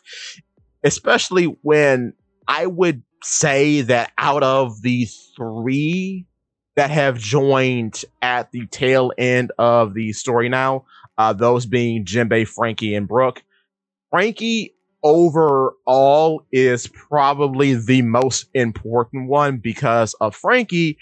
We know what cyborgs are. We know that cyborgs exist in the One Piece world, which then leads into characters like Kuma and then Queen and yada, yada, yada. And also leads into the whole Kizaru laser bit introduced by Kuma, which then Frankie also gets. So to say that Frankie is not important and that the series can continue without Frankie is wrong. That's not bias. That's not opinion. That is a fact. Frankie is here for a designated purpose. Now, saying that he's useless, well, you, like what Zakk was saying, you don't have knowledge of anything that happened prior to Egghead. It seems like the area between Alabasta and Egghead seems to be a bit of a void in the person's knowledge because it doesn't really make sense to completely ignore everything that has went on in Water 7 and its lobby. And I guess One Piece Twitter, I would know, I'm not on it, but like, well, I'm on it, but I don't participate in discourse. I guess people don't know about Water 7 or in its lobby, or that's not talked about, even though when I was growing up with One Piece, that was all that people cared about. People were head over heels for Enies Lobby. It was like a Dragon Ball effect almost for how fans were reacting to it at the time. But then again, that was almost 20 years ago now. So I don't know. I guess it's fallen off in the zeitgeist of people today. But yeah, it's weird that we are going to ignore Frankie in that way and then not bring any attention to just how narratively weird Jinbei is just as a character, because now what the statement is that the guy who drives the boat is more important than the guy who built the boat. But if the guy didn't build the boat, there will be nothing to drive. You kind of see why that doesn't make a lot of sense. And then on top of that, if you want to break Jinbei down narratively, he doesn't really bring anything of value to the One Piece world as we know it, simply because everything that he could possibly offer has already been covered by the time the story decides to really focus on him. And then when he comes around again in more recent arcs, his power set is even made more trivial by new characters being introduced, like King Neptune being able to talk to whales, or Shirahoshi and her legendary ability to talk to sea kings. Therefore, it's a little weird to consider Jinbei in the grand scheme of things when all he's bringing is a new, I guess, light to underwater people's martial arts. Because I believe, if I'm not mistaken, he introduces us to Fishman Jiu-Jitsu. Not karate, Fishman Jiu-Jitsu, which is just throwing water in big streams, if I remember correctly. Because Fishman Karate was introduced by the Arlong Pirates. So even that is not very important, or we really can't attribute that specifically to Jinbei. Another thing in that powers being similar, or like special paramecia being Logias, that is not true based on the lack of knowledge that we have about it. See, Katakuri, though it may on the surface, as Zakk has pointed out, on the surface level, it may seem as though he is a Logia, but in actual practice, he seems very weird and un-Logia-like, because now the only Logia that we've seen being able to store things in their body is Caribou. Storage is not a normal ability of Logias. It's just not. And then, of course, Blackbeard can absorb things and spit them back out, so I guess he can store things as well. But like I say, it's not a common ability of a Logia to store things within their bodies. It's a very specific ability that only 2 Logias as of late actually have. That's why I think he is different from a Logia, because he's not really turning into a substance from what we see. What we see seems to be an elevated version of what we saw in a previous arc with a character named Treble, as Treble is wearing a suit of snot, a suit of mucus that looks like his actual body, but is not. And I don't think it was a mistake to show him being bisected by Usopp. I think that was very intentional, because it's played up again in the anime.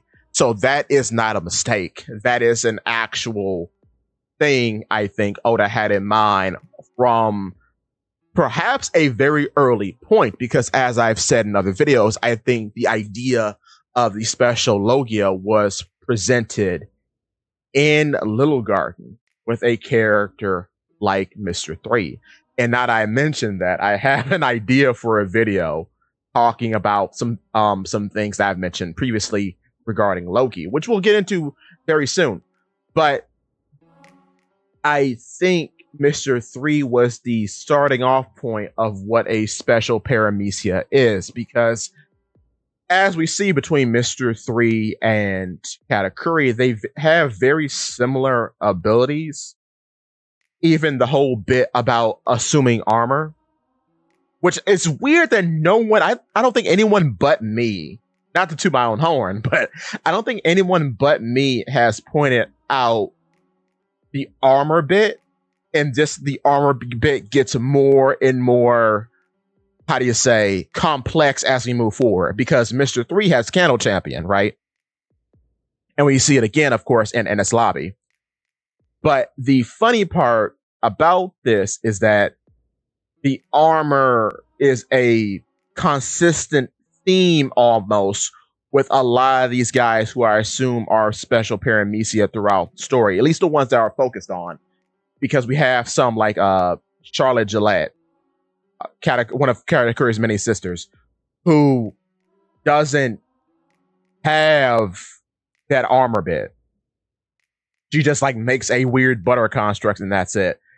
So I'll say this to say that of the characters that are focused on, like say Doflamingo, he does have a weird armor bit going on. Not on himself, however, because that's not really the theme of the character nor his ability. He has an attack called Black Knight. Black Knight, of course, references a knight who wears armor. And much like how a lot of enchanted armors are presented in media, once you knock the head off, you see that the actual body is hollow. Well, this happens to Black Knight, as Black Knight is decapitated by Kyros, and it's made out to seem that Kyros has decapitated Doflamingo, only for Doflamingo to appear behind him and slice the entire building in half, right? So I have to say that, yeah, Black Knight is a reference to a suit of armor, like, say, Katakuri and his, I guess his pseudo father figure in a way, Trebo is wearing. You see this again, too, in a more Mr. 3-like fashion with Katakuri's brother earlier on in the arc named Cracker, as the Biscuit Soldiers are just empty suits of armor. And I think, too, like, yeah, Cracker is a special paramecia because, like Katakuri, he has a lot of similar abilities to Katakuri. But can you fight them with Fishman Karate? Yes, actually. Because the moisture in the air would disrupt the crackers and make them brittle. Which is why I'm going to level with you, dog, and we'll get into the chapter. I am pessimistic about the future of Jinbei in the series, and I think he will be replaced because, unlike other characters, there has not been a point made that he can go farther from where he is right now. From what we see in the current story is where he was in the pre-time skip. Yeah. The only addition is hockey, which everyone has hockey. That's not special.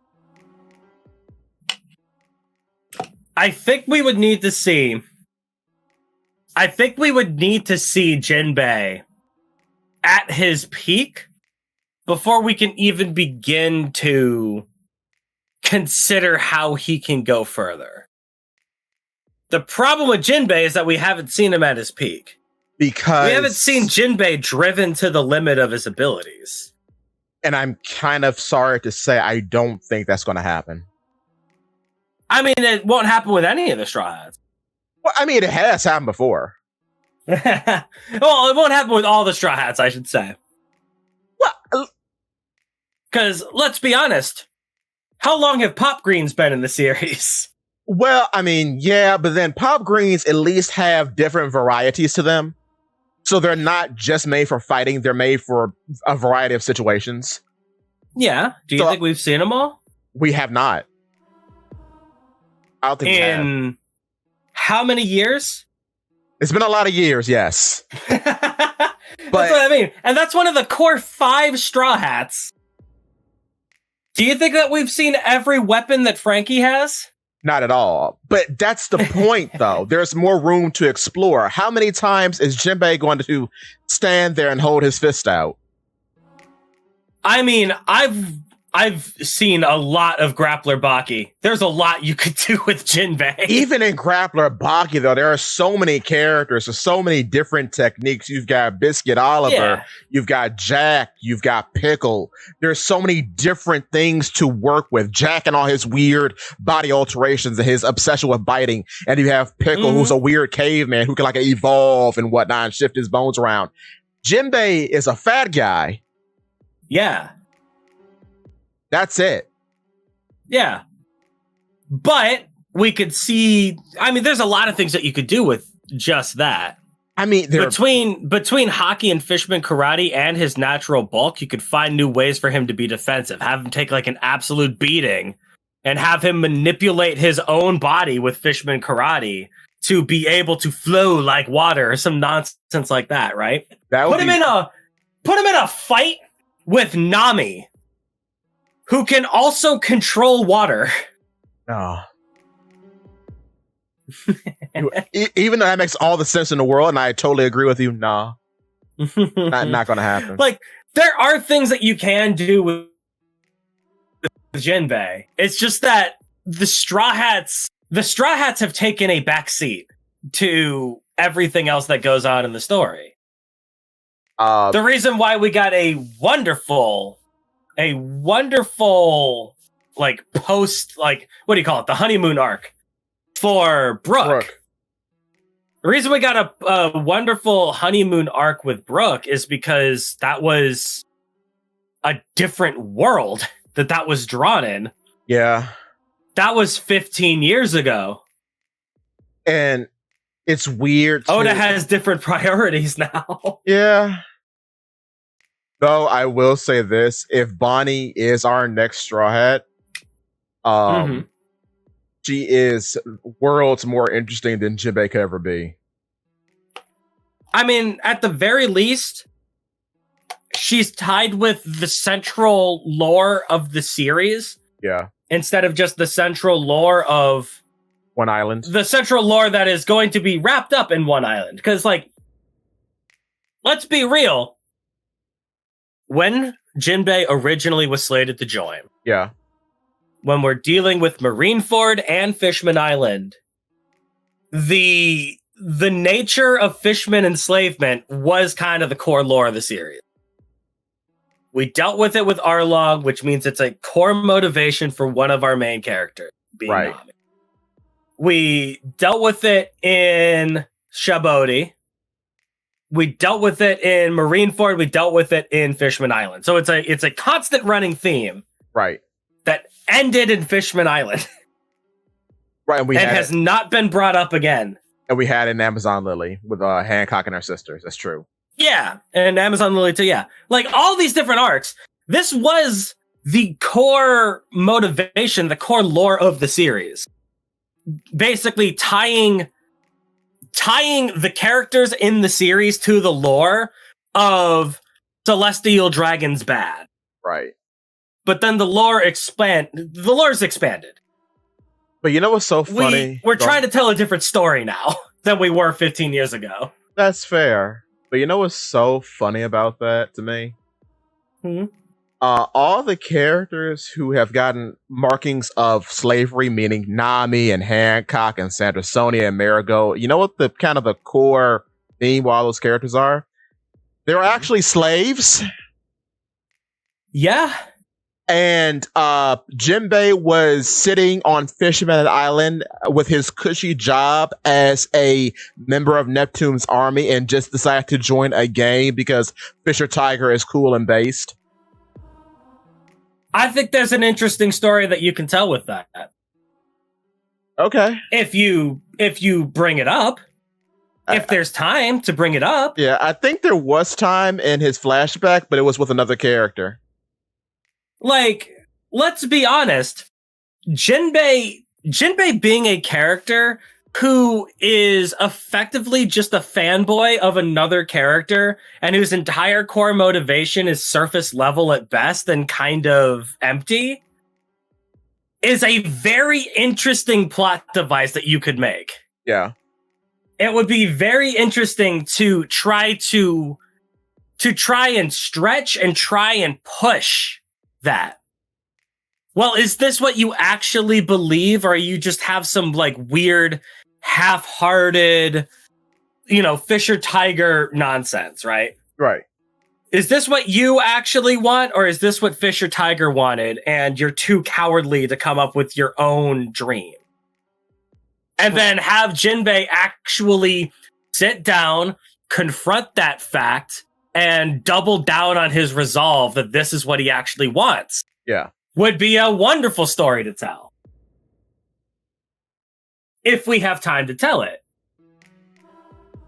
And even though I like your synopsis, and I think that's a very good idea, and it would be excellent if we had time, but the problem is that he's stacking boxes. He's stacking boxes, and I think the problem, and this, I know I'm kind of married to my own nonsense, but the problem that I have is that I think he is a lead into another character. I still think he's the lead into Koala, because all the things that we just talked about, Koala has. She's what Fisher Tiger dreamt of. He literally says this. So like, I don't know. We'll see. And like, unlike Jinbei, she actually was a slave and is the inverse of Nami. But hey, we'll see what happens. We'll see. Maybe it'll go somewhere. Maybe it won't. I don't know. I like the idea of Koala on the Revolutionaries at the very least. Yeah. Just because Good God, we need something to tie us to that faction. No, we don't. We need something to tell us that these are the good guys, and Koala's really good for that. I cannot wait for the entire organization to burn down because it seems like Kumo is holding up the entire house. Burning down, you say? Perhaps a Lord of Flames could, a Flame Emperor, or whatever his name is, could do something like that. Yes. The fact that the revolutionaries have a schism is very funny. Yeah. And I sure can't wait until Oda does something with that 10 years from now. Yep. Sad Debo coming in hot. Sad Debo. But yeah, so we're starting off with 1132. We finally made it to the chapter section. We finally made it to the chapter. It's only an hour in. Yep. Sorry for those detours. An hour and 36 minutes in. Yeah. Welcome to the Rose Skull Podcast. Title card. I'm Paula P. Works, here with my illustrious co-host, Reddit Sephiroth, also known as Zakk, who's a real cool guy. Hello. And your other co-host, the spirit of Jinbei hate. Oh, yeah. I love him. The thing that gets me up in the morning. Anyway.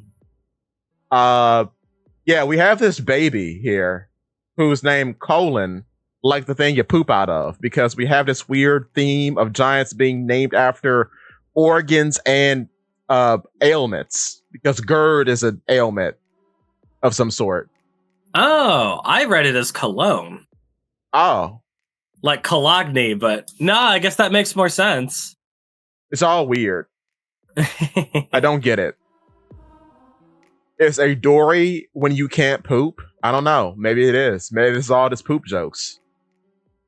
But yeah. That would be blessed and cool. It would be. So yeah, he's delivering some stuff. The Fed, known as Red Hair Shanks, told him about Monkey D. Luffy. Brother. I hate this character. Brother. How on earth can you draw Shanks like this, unironically? Yeah. And not expect us to believe he's evil? This is a villain.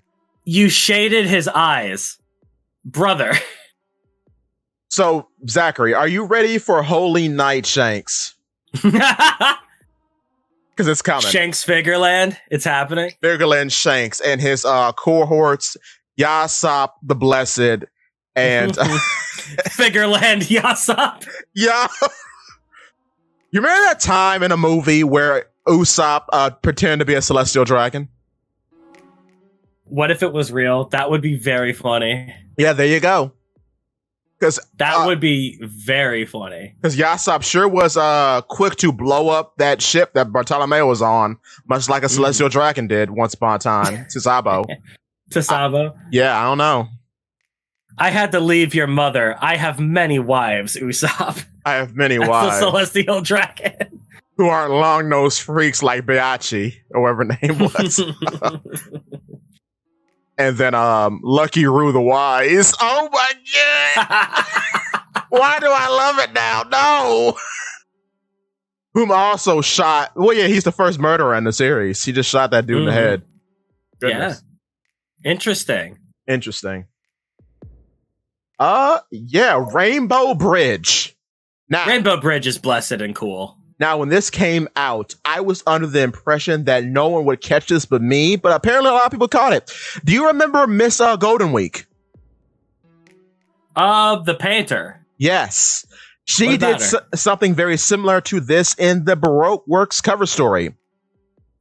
In which she too created a rainbow in the sky with her paint, which then materialized real world objects for people to wear. Interesting. So kind of very subtle callback to Little Garden. Yeah, so which is where Brocky and Dory first show up. Nice. Brocky says it's made from a sun painter stone. So we do not know if that is a result of a dough fruit or not. Could these two things be related? Maybe. But a sea stone and a sunstone. Interesting. Ooh, didn't even think about that. That's true. It might be somewhat related to Kairoseki. Maybe. If there's a god of the sun, there's probably a god of the sea. I don't know. And Bonnie is starry-eyed about it. And from these 2 chapters, I have to say, this is blessed Bonnie lore. Please join. Please join. Oh my god. Anyway. I love Lilith's dynamic. Yes.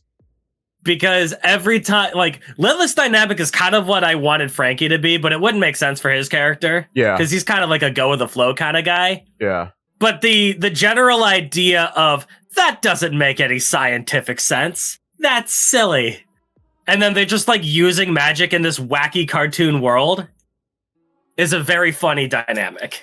I do enjoy that she at least pointed out how weird Brooke was, because that bothered me the entire Egghead arc. Like, no one's going to talk about the skeleton that's just walking around talking. No time! Luffy has to punch a hog in the face! They ruined that arc. They kind of did. Not, like, no cap. They did. Goodness. Like, Egghead was going so well until the Gorosei got summoned. Yes. And it fell apart, dude. Like a Jenga tower. It's nutty. Also, through these 2 chapters, I will say I love the dynamic that it's building between Robin and Bonnie. A very mother-daughter relationship. I like it a lot. Because we don't see that at all in One Piece. But, well, I guess kind of when there's a baby present in front of Nami. You kind of see it. I was about to say, usually that's Nami's prerogative. That's true. My bad. Because we got that with Tama. Yeah. We did. So I'm glad that maybe this has the opportunity to become a constant. Hopefully, maybe. Yeah. I don't know. But yeah, they're sailing up the rainbow, and it's really cool. They're sailing up the rainbow. They're going completely vertical. It's blessed and cool. Man, it would have been nice to have one of those stones back in Jaya. Yeah. Oh, we had cloud dials. That's similar. Well, I'm just saying, could you imagine if we just had this instead of the knock-up string to get up there? Yeah, that would have been useful. That would have been useful. Also, but it would have been less cool, so you know what? It's worth it. I'm glad that Jinbei has pointed out that this is a cool thing to be on. Whoa! He talks. Thanks, Jinbei. Thank you, Jinbei. Very cool. And I love, this is my favorite panel. I don't know if you're watching the stream or not. The panel where, like, Robin and Bonnie are there. Yeah. And she's looking just down. Just kind of glowing and looking down, yeah. That's such a beautiful panel. Mm-hmm. Oh, man. Sorry, this is a lot of Bonnie talk. I love this dynamic, though. It's great. Yeah. Anyway. Yeah. Now, here's what's interesting. Giants are big. Giants are huge. Because Goldberg carrying the Sunny like a big toy is crazy to me. Yeah. I'm glad he's on his stuff with the scale in this arc because we need it desperately. It's so weird because, like, especially after Dressrosa. Yeah. Where we got all the Tontadas. Yeah. It's so fun to see this from the other side. True. Where now we're small and the other guys are big. It's very fun. But yeah, like I'm glad that Oda is keeping them to scale. Yeah. Because this does not feel like Hajuden did. No, Hajuden... Back in Dressrosa. Hajuden felt really small for a giant. He did. Especially like in a lot of weird scenes. The anime doesn't make this any better. To where like they're running. And I'm like, Hajuden, you could get there in like 10 steps. This timing thing is bad. It doesn't make sense. So, or just like the fact that a lot of his scenes take place indoors. Yeah. In the factory. Doesn't feel very good. No, and then him even holding up Usopp is weird because Luffy can sit in Gerd's hands here. Yeah, like the size, like this is how big a giant should feel. Yeah. Because this is how big Dorian Bragi felt. Yes. Like, I was very confused about Hajuden because I thought he was like half giant. Because he felt really small back at the time. Or at least really young. Yeah, I just thought he was big. Yeah, no, that's a fair assessment because, like, I remember back in the day, like, we're talking like 2008, a lot of people thought Moria was a giant, which I could see that. Because Maria's huge. Right. That makes sense. I see why people thought that. And then, like, your assessment of Haru didn't make sense because a lot of C's in Dressrosa. He does feel about as big as Moria. He does. Especially when he's holding up. He should be like twice that size. He shouldn't be able to fit anywhere. Yeah. Like, even him fighting in the Coliseum is weird because he should take up the entire ring. Mm-hmm. It's very strange. But now, yeah, we're fixing those mistakes. We are, because now, like, Luffy would be able to stand on Gerd's fingertip. Yeah, and like that makes sense. So yeah, and I like how Gerd likes the little people. Yes, Gerd's a cutie. Gerd, yeah, and I can't wait to see her dynamic with Sanji. Oh yeah, I am Sanji. All I want to be is a guy who gets to see a giant woman. Very cool. Also, I like that Luffy still can't lie because he made a promise to Loki that he has to keep. What's that promise? Probably letting him out. I don't know. Yeah. And I love how... Go on. I wonder if they have the deal that Loki mentioned. They probably do. Because Loki was like, hey, I'll take care of any pirate crew that crosses you. I'm your guy. I'll take them out, wipe them off the planet. Do you think Luffy's the kind of guy that would take that deal? Or do you think he just let Loki go because he is Le Freedom Man? Le Freedom Man. From one Freedom Sun Man to another, he let him go. Yeah. Because, like, do you think this was Luffy or do you think this was the devil fruit? Don't do that. Oh my god. Ew. I hate the that. Zoan headmate theory is real. You know what? Bleach and Naruto ran that into the ground so hard. Mm-hmm. Oh my god. Yeah, Yu Yu Hakusho didn't even do that. He just kind of turned to a demon at the end. That's weird. Where did that come from? That's such a weird development that existed back then. Because JoJo was on some other stuff completely. They didn't even do that. I don't know. Anyway. Road's a terrible pervert that gets trapped because he's bad. Good. I'm Road's me. Oh no. Smashed by a tree. And then Gerd and Goldberg kill him instantly. Imitating. I like him. Yes. I like him. He's funny. He's very funny. My son gets crucified this chapter, dude. Yes. Also, Sandy's reaction is my reaction to Gerd. Mm-hmm. The scale is so good.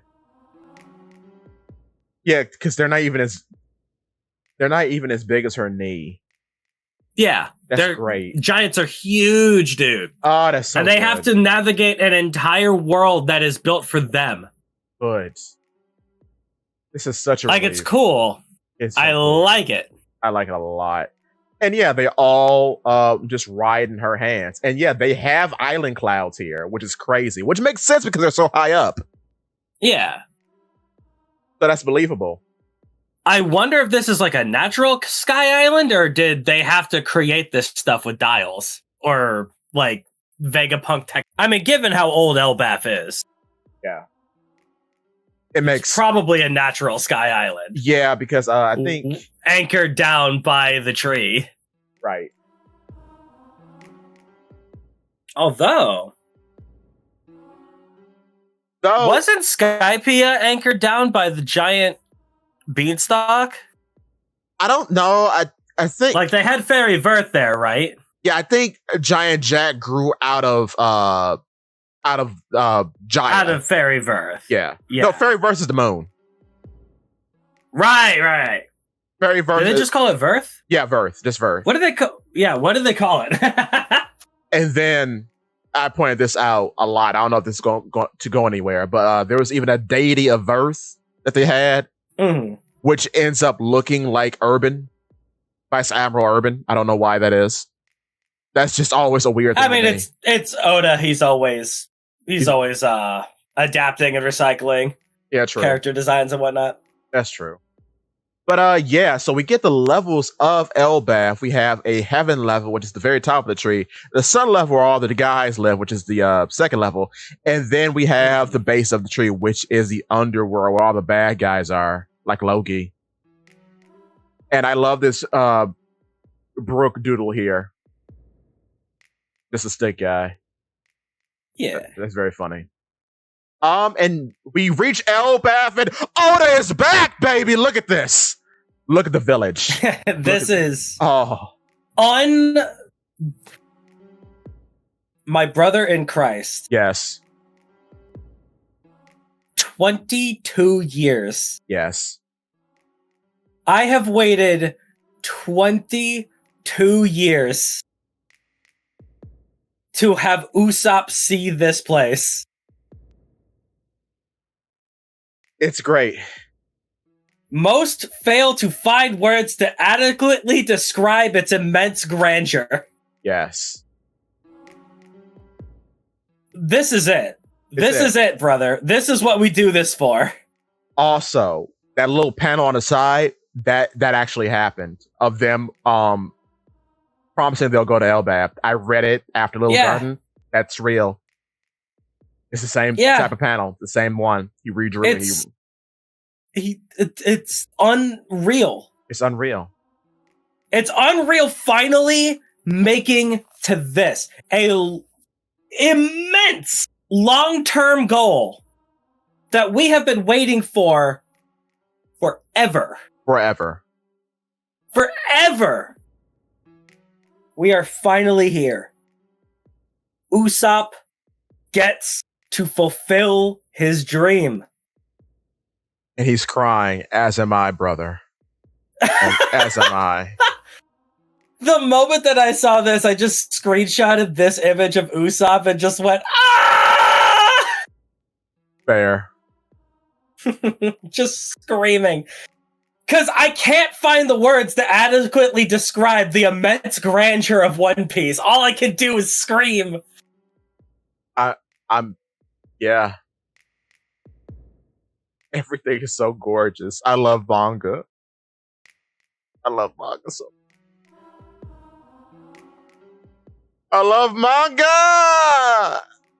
Oh, I love you. Look at that. Lilith and Bonnie in the reaction shot. Yes. Interesting. I love Chopper too. Starry-eyed. That's good. Mm. Oh, yes. Chopper missed out on. Yeah. Chopper missed out on Little Garden. Yeah, he does. He knows nothing about it. And then we have Sanji. Sanji, I understand that feel, brother. Everything about this rocks. It's so cool. Finally, Sanji has found heaven. I'm happy for Sanji. And then, and all Usopp, Luffy, and Chopper have a appropriate reaction as the rest of the boys ride in on a rainbow. Mm-hmm. Oh, and then we see the boss of the arc, the bear, obviously. Jinbei. Oh. Well, Jinbei's animal is a bear. True. Which makes no sense, but hey, whatever. No, I mean the man in the Casa hat, who may or may not be Shiki, the golden lion.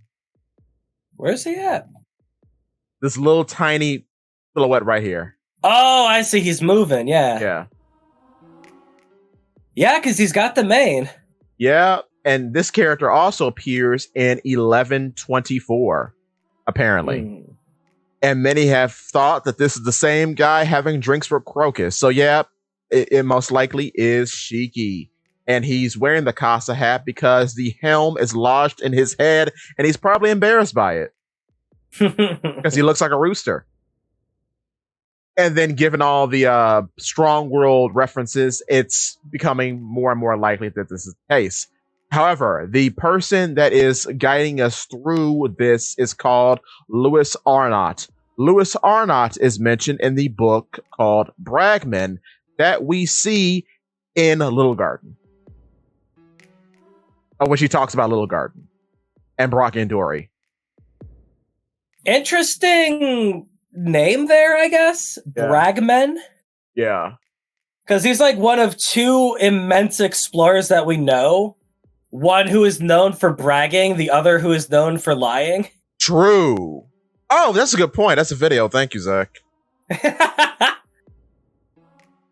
Many have been, I guess not many, but I've heard rumblings that people are thinking that Louis Arnott is actually Heracles.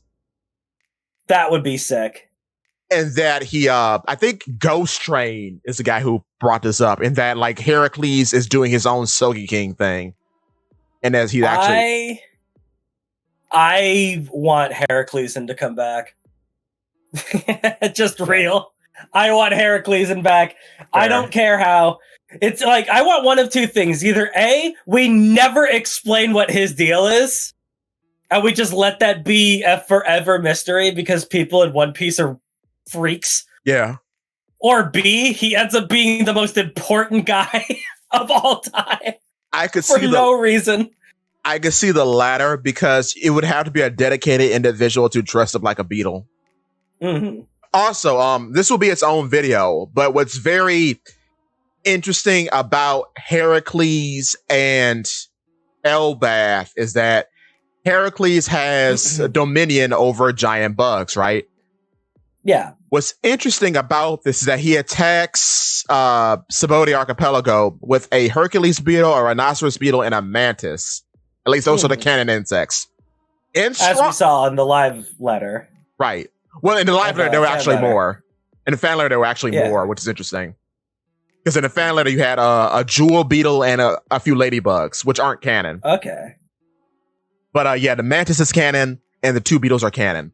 Why this is important is because in Strong World, specifically, there is a giant mantis called Don Kamakiri, I think. And we also have a rhinoceros beetle and a Hercules beetle from Strong World. And then two, the filler arc that accompanies Strong World also features a rhinoceros beetle named Boss. So I said all that to say that it's becoming more and more likely that the Boeing Archipelago could be from Elbaf. True. And that will be its own video. Now, what sexy woman shall be in the thumbnail for this as we're talking about bugs? I don't know. Maybe Nami in a bug outfit. I'm not sure. More at 10. A bug's life. A bug's life. Well, also, I feel like this final panel is going to age like a fine wine every week. Oh, yeah. When we're in Elbaf for 6 years, people are going to be like, do you remember when Elbaf started? Oh, no. And they told us not to linger. And here we are a decade later. You know what? I think this will be more enjoyable than Wano, because Wano felt like it was going nowhere for so long. Or just Rosa. Reading Dressrosa week to week was terrible. Yeah, Dressrosa was pretty bad from the start. Both Wano had a really good start. Yes. Wano had a really good start, and it did enough to try to keep you entertained and engaged. Yeah. The problem with Wano is that its stakes are very confusing. Yeah, and then the anime does not help because...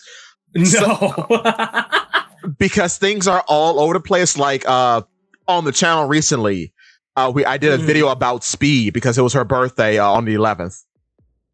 Because she's a Sagittarius. Because, well, she's a Sagittarius. She's a centaur. Yeah. In the anime, she has hockey. In the manga, she doesn't. This is a very similar theme with many beast pirates, which kind of, like you said, confuses the stakes because, like, how strong are these foot soldiers?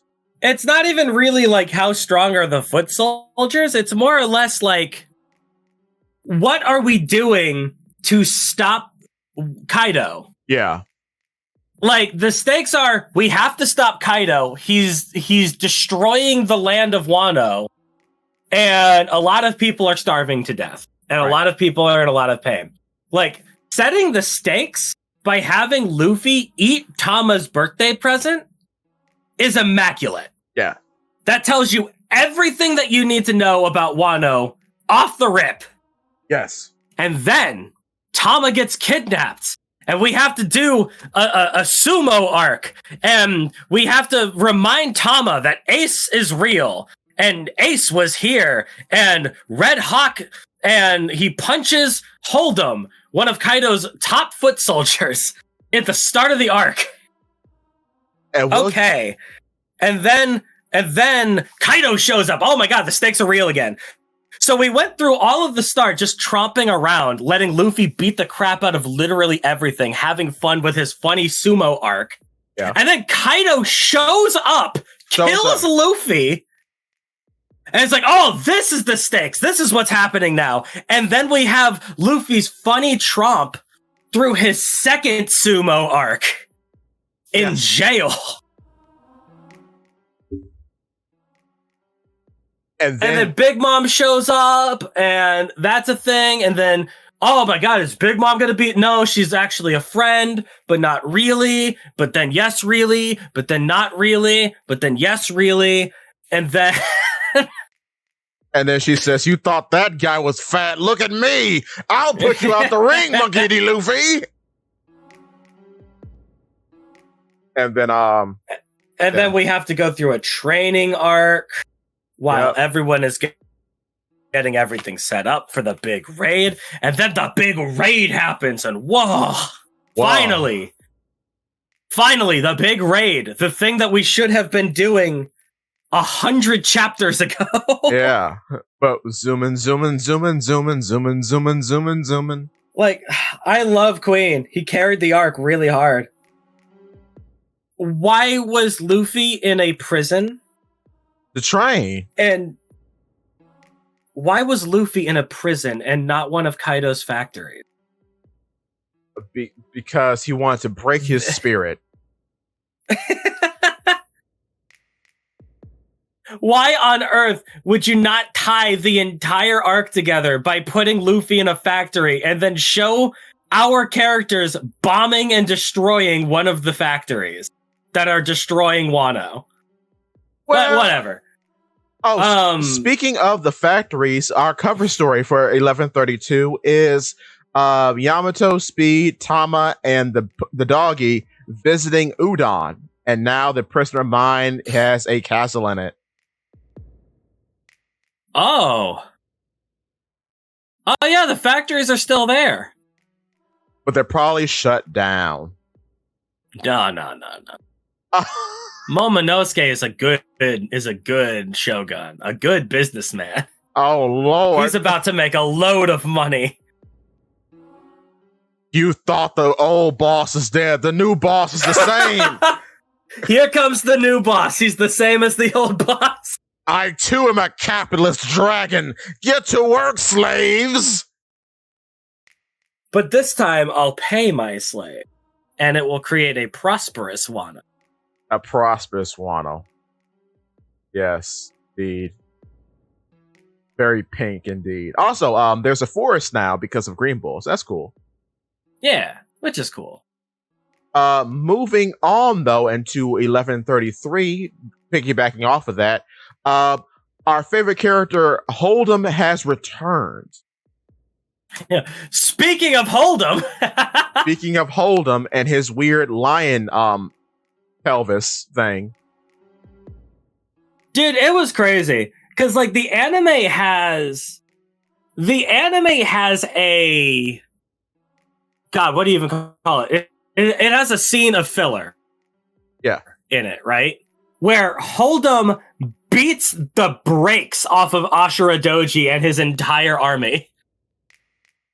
Hold'em. Yeah. Which is, yeah, and he's doing like, I saw. Go on. Oh no, you go on.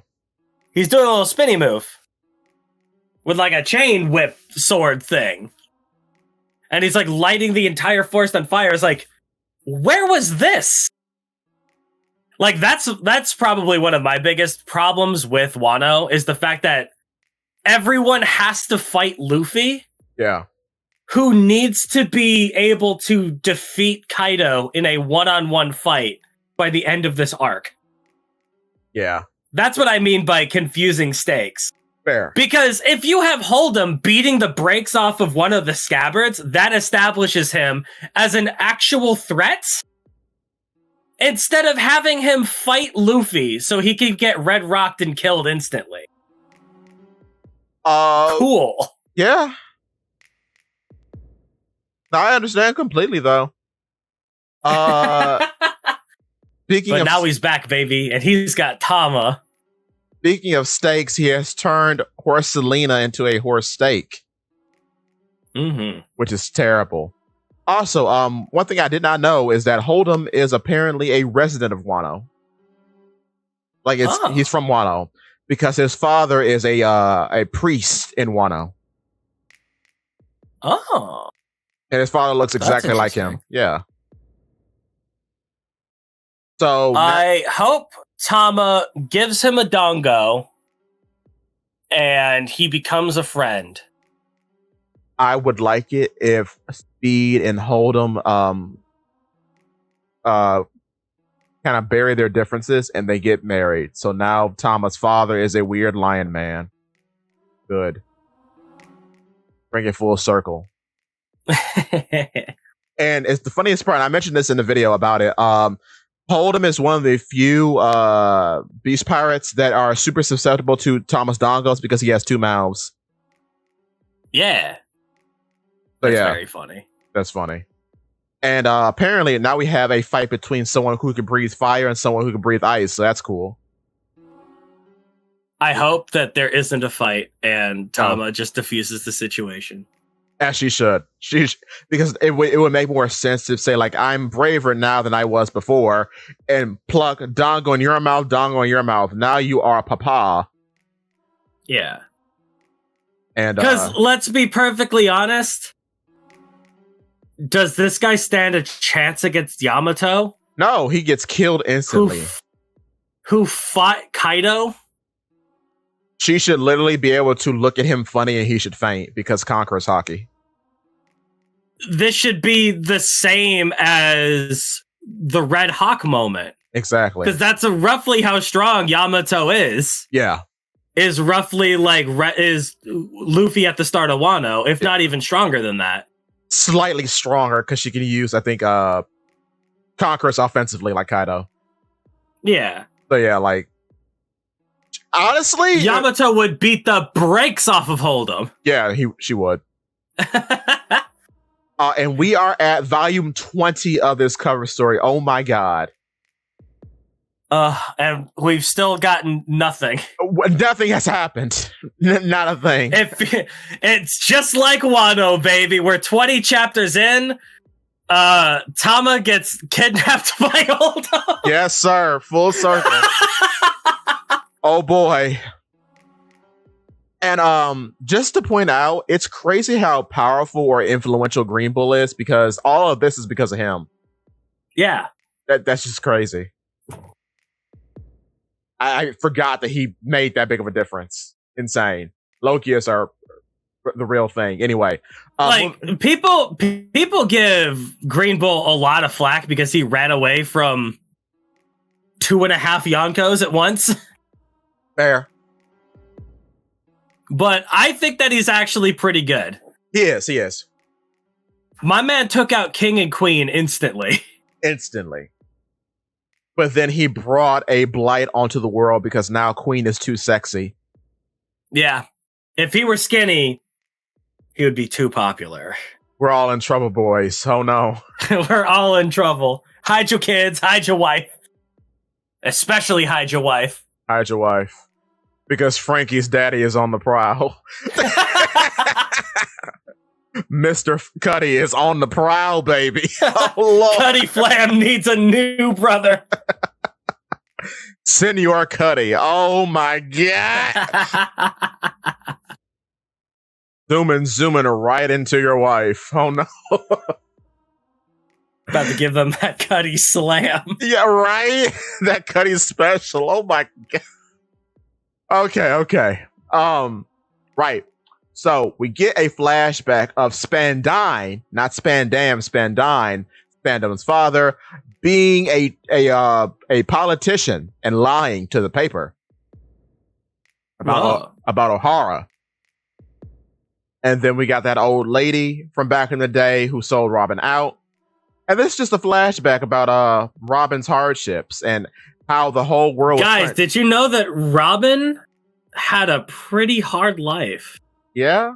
I know you guys started reading at Wano, but we just want to remind you, just in case you don't know about Nico Robin, one of the Straw Hats. Yeah, well, a lot of people did not read Ines Lobby in Water 7, so you got to remind them. Mm-hmm. We got to put a little warm pit in the bosom of your fans. Yeah. So that you could do something special by the end of this chapter.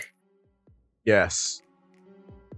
I will say, I will take something like this over Oda's recent attempts to get everyone up to speed. Because this is just like a straight up flashback, because we haven't seen this since Water 7. Yeah. Enies Lobby. True.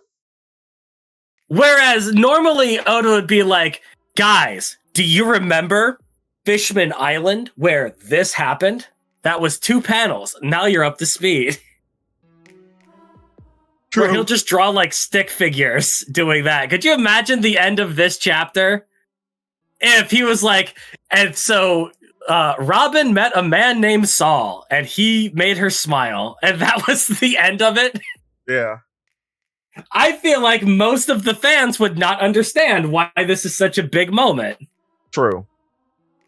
Because he kind of did that with Haruden, as he just put like a little panel of Doflamingo. That's what I mean. Yeah. He's like, if you don't remember Haruden, here's who he is. And he normally does that nowadays. Yeah. Whenever he's introducing characters that we don't know. Yeah. Or, not that we don't know. Characters that we know, but from a while ago. True. Because technically, too, we've met all the characters who existed before the core demographic of One Piece currently. Yes. Because, yeah, technically, none of the new Giant Warrior Pirates are new characters. We've all seen them before. Yeah. In, like, SBSs and whatnot. Oh, no, they had a full cover story. Or cover story. Yeah. Yeah. Who's yelling? So, yeah. Robin is running away into the future. And now we are at present day. That sword is humongous. Look how big that's. Who wielded that sword, though? That's what I'm saying. It's like, how? I'm just like, I keep forgetting how big that would be. Yeah, like I'm saying, like this is a massive island. 2 giants who are already massive. Like, this sword is immense. And then whoever wielded it, did they have like a companion who wielded the sword that is lodged into Onigashima? Because they're about the same size as Onigashima had to house ancient giants who are bigger than 2 giants stacked on top of each other. So that sword was equally as big. So There's only one man who could possibly wield a sword so mighty. His name, Figureland D. Shanks. Yes, Figureland D. Shanks. I was going to say Mont Blanc Nolan. Mont Blanc Nolan, baby. Nolan the liar. Oh, yeah. There's only one man capable of wielding a sword like that. And it's Mihawk. Mihawk. Dracule D. Mihawk. D-Racule Mihawk. Oh, God. So, yeah, the funny guys make port. Even the port is immaculate. Look at this. Goodness. Everything's just drawn really well. It is. And everyone... Now that we are putting a lot more hard focus into the backgrounds instead of the characters, Oda can lean on his assistants a little bit more to make the chapters look better. Yeah. Because that's how it's been for a while. It's like Oda pens the characters and then he has his assistants to the background. Right. Although his line work is getting a little bit like he's still got a little bit weird in the hands department in certain panels, but this looks a lot less scribbly than it's been. Hopefully the eye surgery worked. And I just noticed that Robin and Frankie are both wearing Speedos. So cool. Well, I mean, you should dress like your spouse, I guess. Why not? Because I'm not believing that SBS. You can't make me, Oda. Also, yeah, Bonnie and Lilith are doing the same pose. That's funny. I wonder. I'll have to go back to. God, stop it. Okay, I'll have to go back all the way to O'Hara flashbacks. Yeah. To see what kind of stuff Robin would wear when she was a kid. Yeah. Wonder if it's similar to what she's got now. Well, I mean, she would just wear that little dress all the time. Yeah. So I guess it makes sense that she wears stuff that reveals her legs, because that's similar. Yeah. To what she would wear around Saul. She wants to be recognizable to him. Yeah, because then, the haircut too, right? Yeah. And I love that during this time, Frankie's wearing a cowboy hat. That's so good. Mm-hmm. These guys look like they are all going out to see their favorite idol Uta on her newest concert. Who? Like, it's very casual wear. It is. I don't know the name you said, but yeah, it is very casual wear. Except Lilith. You know Uta, the most popular pop star ever? 75% of the planet tuned into a live stream of her? I'm unfamiliar. I know the Soul King, though. Sorry. I do not know that character. I'm sorry. I guess you're part of the 25%. Yeah, I am. Yeah. I'm on Gaiman's Island. I have never heard Uta. Oh, even Gaimon was listening to Uta. Thank you very much. He was. Oh, my goodness. I have no idea. Oh, okay. Would have been funny, though. On that topic, Lilith get in another outfit. No, change your outfit now. Lilith, please. Oh yeah, she does change to the dress. Yeah. Oh. I don't want to fly through. But okay, couple of things. One, Robin holding Bonnie. Yes, again. I'm loving this. I love this. And then Nami complimenting Robin's haircut. Love it. Great. And then our boy is crucified. Thank God we kept Bonnie as a kid. Yeah, no, yeah. That's all I'm saying. Oh, good gosh, who the... I honestly prefer if we keep her as a child for casual interactions, because now that shows character growth, because she potentially is with people who she's comfortable with, so she doesn't have to put on airs of being a pirate. Which kind of is I have to make a video about this actually, wow. Which is a kind of, I guess, showing character development thing for her. Because from, as far as we've known her throughout the entirety of the story, she assumed her adult persona. So now in being her actual self, that could possibly mean that she's with people that she's comfortable with. Which would make sense due to all the events of Egghead. And I like that immensely for her. And I'm glad she's returned to her regular outfit. So that's good. I like that a lot. I like that she looks like a little New York street urchin. That's funny. So I guess, yeah, so that shows character development, that she's a baby all the time now as opposed to being an adult. But I assume when things pop off, she'll assume her battle-like form, like Chopper does. Which that's fine. I'm not... That makes sense. But yeah. To be honest, I think I would prefer if she tried to fight as a kid, though. It'd be funny. Yeah. Child Nika. Child Nika, baby. This little elven gremlin. I'm gonna bite you and turn your your hand into the rubber. Arr! Wait, she can't do that, can she? Wait, no. Whatever. Temporarily, she could probably do stuff like that. That'd be cool. But also, what? Like Bonnie's power is only based off of what she thinks is possible. So she sees Luffy do it. Right. If Big Bro can do it, why can't I? Exactly. That makes sense. Also, I just made a interesting thought. What? Hajradin is still dressed in his gladiatorial garb from Dressrosa. Good. They didn't change his outfit. I'm glad.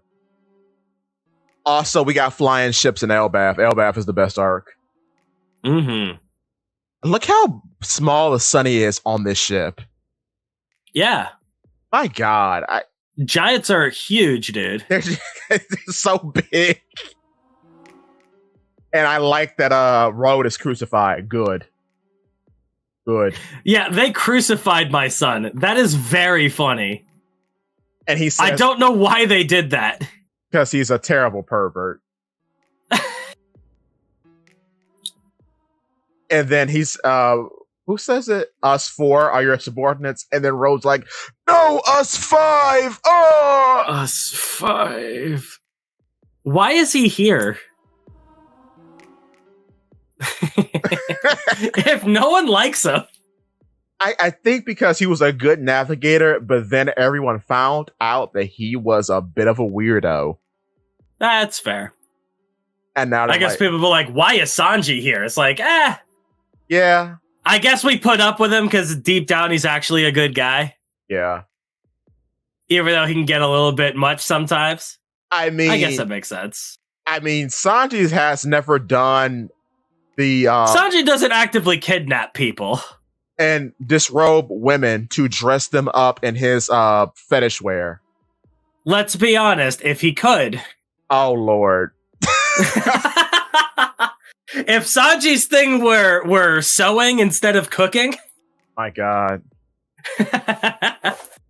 But yeah, the new giant pirates, all good boys except for that bad boy in the back. We don't like him. Anyway, he's my favorite. He is pretty good. I love him. He is funny. Yeah, but then Lilith is doing a cool thing, as she points out, something called Saboa bubbles. Yeah, the Shibodi bubbles. The coding. I thought that's what she was talking about, but I didn't. That doesn't show up. That's what I'm assuming she's talking about. That has to be. I had the same thought yet. Because she's just like mentioning all of the different technologies that we've seen throughout the series, all culminating in this one island. Yeah. Strange. I wonder where's the C coding then? Good question. Yeah, where have we seen that? Maybe I don't know. Also, it's kind of interesting. Like it's interesting having Lilith here. Yeah, it is. Because her yapping actually serves a purpose. True. Which is a little bit better than certain characters.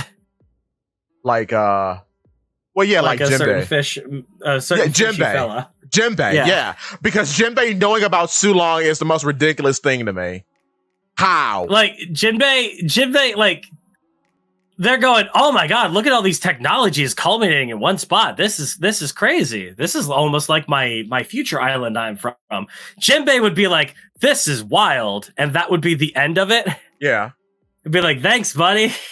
Thanks, buddy. You're a great character. Or alternatively, he would apparently become a scientist all of a sudden because of rumors he heard on the ocean. Could this be Sulong? How do you know about Sulong? I never got over that. How does he know about Sulong but not about Nika? And he has a son on his chest. Hey, whatever. Fisher Tiger never told him? Even though this is like slave lore? Nope. Okay. You know what's crazy? That Kuma really does replace him in the story. In a lot of ways, Kuma actually was a slave. Kuma actually knew about slave lore. He knew about Nika. He too has a sun type thing on his chest. It's in his clothes, but still, you get the point. He too is an oval man. He too is part of a different race and just so happens to be a warlord. Whatever. Yeah, but let's be honest. How good is he at stacking boxes? Checkmate. Yeah, he is pretty bad at it because he pushes them around with his hands because he can't hold them. Yeah. Fair. He is good at keeping. He would be a terrible addition to this crew. That's true. Because he can't even stack boxes. That's true. Though he is a responsible father because he did put his tiny, tiny baby in a cage. Then he's a terrible addition to this series. True. A responsible father in One Piece? Fair. You make a good point. But yeah. But yeah, they go to the bar. Road is still crucified. I love this bar. They carried him here. Good. Parade him around town. There's also interesting that we've seen two villainous giants, and both of them have been chained to a tree and crucified. That is true, and both of them have been compared to each other by Gerd. Yeah, no, that's a good point, Zakk. Oh, write that down. Also, Goldberg's shield is sleeping. Yeah. I'm obsessed with his shield. I want to know. What is it? And this is where people who say that Luffy doesn't have character development, you're a liar, because Luffy, instead of partying, wants to meet the man who raised Robin. So yes, no, he's not a selfish child. He is a responsible captain. And once again, Robin holding Bonnie gives me so much joy and hope. I wonder if that has something to do with his talk with Loki. It could. B, I wonder if that has to do with all of his giant friends. True. And C, and most importantly, I wonder if that means that he'll get food faster once we deal with Saul. Maybe. All of the above are very possible.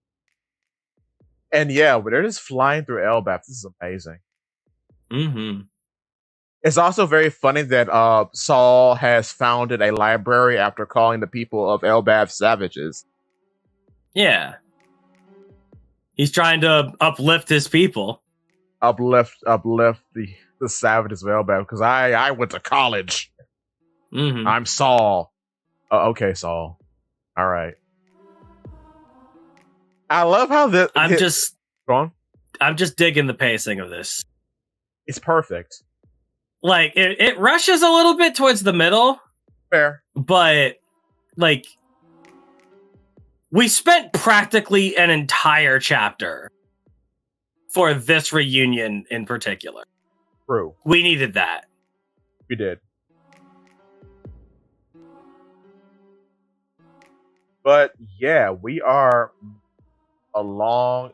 I do find it funny that I think this place is set up like a beach just to replicate Saul and Robin's first meeting. Yeah. That's the only reason why it's set up like this. Yeah. It's very funny.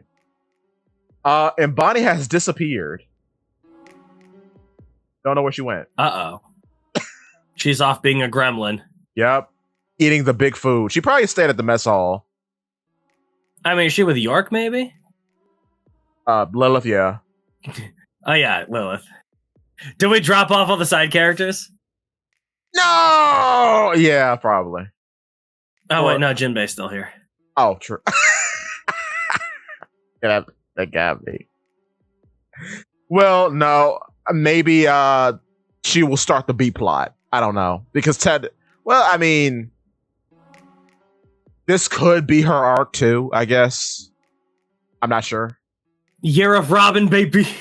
You're a Robin. Year of Rob Sop. We're doing it. Rob Sop. I like the big nerd girl who is Saul's apprentice, I guess. And I like how this dramatic thing of of Saul falling down that we saw a few chapters ago was just set up for their meeting. I love that. Yeah. Oh yeah, she's wearing the dress. Yeah, she did. You're right. She did do a costume change. I forgot. Oh, that's good. She's just wearing the dress and the shoes, right? That's what she wore when she was a baby. Very cool. The water has done so well here. Yeah, I mean, this looks great. Oh my god! Shout out to Oda's apprentices. Yeah, right. Look how tiny she is in comparison. Goodness. Once again, also kind of harboring back to the Gulliver's Travels moment with Robin. Yeah, true. And yeah, the Tontada. She woke up on a beach and was kind of pinned down like this, which was unnecessarily sexy. That was crazy. And then the king of the Tontada kept appearing in her cleavage. Wild. And then Saul makes the funny, scary face. This is so cute. Yeah, I love this. Oh my goodness. As much as I didn't want Saul to be back, I guess this is a fine chapter. Robin's character has come full circle. And them gams are gammon. But I won't ruin the moment. Mm-hmm. Yeah, this is great. And now Saul's a real pirate. He's got a peg leg. Mm-hmm. Much like the supposed antagonist of this arc. Ooh. Whoa. Is it Saul who is the antagonist of this arc? Maybe. Saul's the bad guy. Jaguar D Saul. More like Jaguar D bad guy. Jaguar D Rat. Rat. Apprentice of Shanks. My God. Oh yeah, he's gonna transform into Shanks. Yeah, or he's gonna go Shanks mode. Shanks mode. Oh yeah, and the Owl House, not the Disney show. The Owl House is, I guess, the new library of O'Hara, you could say. Ah, because we've seen the interior before when Vegapunk was talking about it. Yeah. And it has all the books that the new giant warrior pirates saved from Elbaf. Oh, it's called the Owl Library. Excuse me, the Owl Library. Yes. Mm-hmm. And yeah, they reminisce, and what is said is very funny because a lot of people kind of came to this conclusion when that chapter came out where Vegapunk met Saul in the library. A lot of people said, I think you did too, that the explosions defrosted him when he got frozen by Kuzan back on O'Hara. Yeah. And he apparently woke up drowning because he wasn't aware that he was in the ocean. He saved himself. I don't remember his leg getting amputated though. I think Kuzan cut it off. Yeah, yeah. I think Kuzan cut it off before he froze him. That makes sense, which is weird because you know who that happens to as well? Oris Jr. Mm-hmm. Because Doflamingo cuts off his leg. Weird. Don't know if that matters or anything, but that's weird. Saul, aren't you going to praise me for being alive? That's cute. And there's 22 long years. Both in the manga and the real world. Mm-hmm. Everyone's now gray. Oh, Lord. Oof. This is a nice moment, though. I like this a lot. And then we reference two old people who are dead now. Clover and Vegapunk. Vegapunk, good riddance. Cool. Very cool. Good riddance. I hate Vegapunk.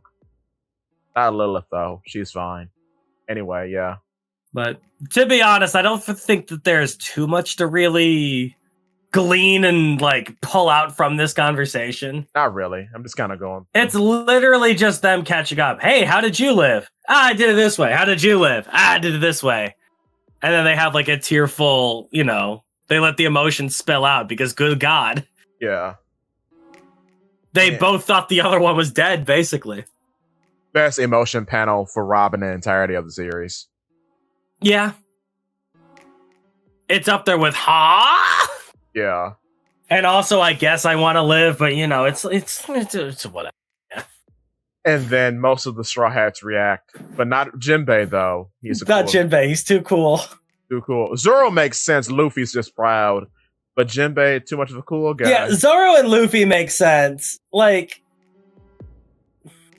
could we not have Jinbei? No. He's too cool. Frankie is appropriate, actually. Yeah, I mean, like, Frankie and Sanji are emotional guys. Yeah. They're in tune with their emotions. I guess we've never seen Jinbei cry. I think when Fisher Tiger died, we did, I think. I don't know. Well, I guess he only fish matter, I guess. I'll have to see. I'll have to see, have we ever seen an ugly cry like this from Jinbei? Or have we just seen, like, a tear fall and him, like, pinch his eyes together or something like that? Oh, Fisher Tiger! Like, have we ever seen Jinbei go, bwah? No. Because we've seen Zoro do that. We have, many a time. We've seen Luffy do that. Many a time. Like, it makes sense for those two characters to be like this in this moment. Yeah. Because, they've known Robin for a long time. They fought Robin. They befriended Robin. They saved Robin. Yeah. And, Luffy's entire core is like the emotional maturity to go, oh, you want to die? I missed the part where that's my problem, and saved her anyway. Exactly. And I don't like the framing here because we're saying that, yeah, Jinbei stands with Zoro and Luffy as the one who... Shut up.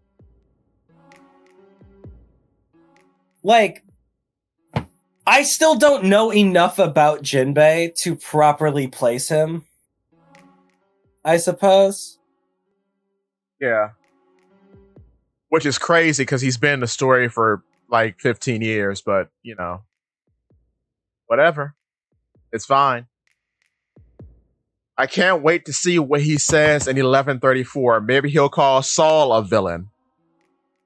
Like he called Kuma a villain. Yeah. Like, Saul, you terrible villain. He called Kuma a villain and not Vegapunk, the man who cloned him against his will. Yeah. Whatever. Saul, he'll have a great time serving the world government with his Seraphim clone. Exactly. Nor is he yelling at Vegapunk Lilith right now for that same thing. Like, aren't you him? Why shouldn't I beat you to death because of what you've done to me and my people? No, everything's fine. Maybe he'll call Saul a irresponsible villain for giving the savages of Elbaf education. Maybe he'll do that. Because we all know Jinbei's against education because he did not want Vegapunk to create the internet. Yeah. Because misinformation can be spread.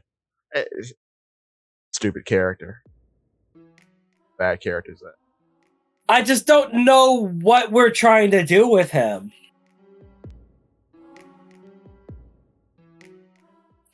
Koala, hurry up and get here soon, please.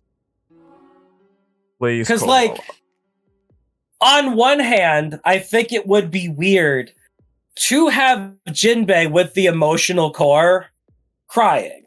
Right. Here. Fair. Because Jinbei doesn't really know Robin. No. But on the other hand, it's also weird that he's standing out there with the other guys. As if he's a part of the monster trio, which, okay.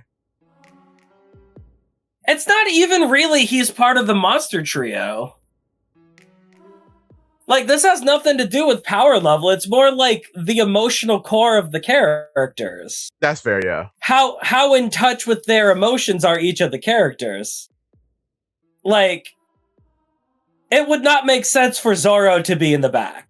No, it wouldn't. No. Because Zoro is kind of stoic and he's kind of a cool guy. Right. That makes sense. It would not make sense for Luffy to be tearing up. Because Luffy is, like, so above and beyond emotional maturity that he's more happy for Robin than sad at what's happened to her. Right, because he is just happy he got her to this point. Yeah. Like, it's cool. Like, it's cool in its own way. Jinbei, what do you do with him here? Have him stand there. Have him stand there, I guess.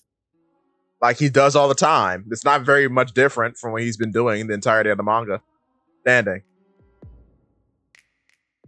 Just standing around. And it wouldn't make sense, I guess, for Bonnie to be here because she has no horse in this race.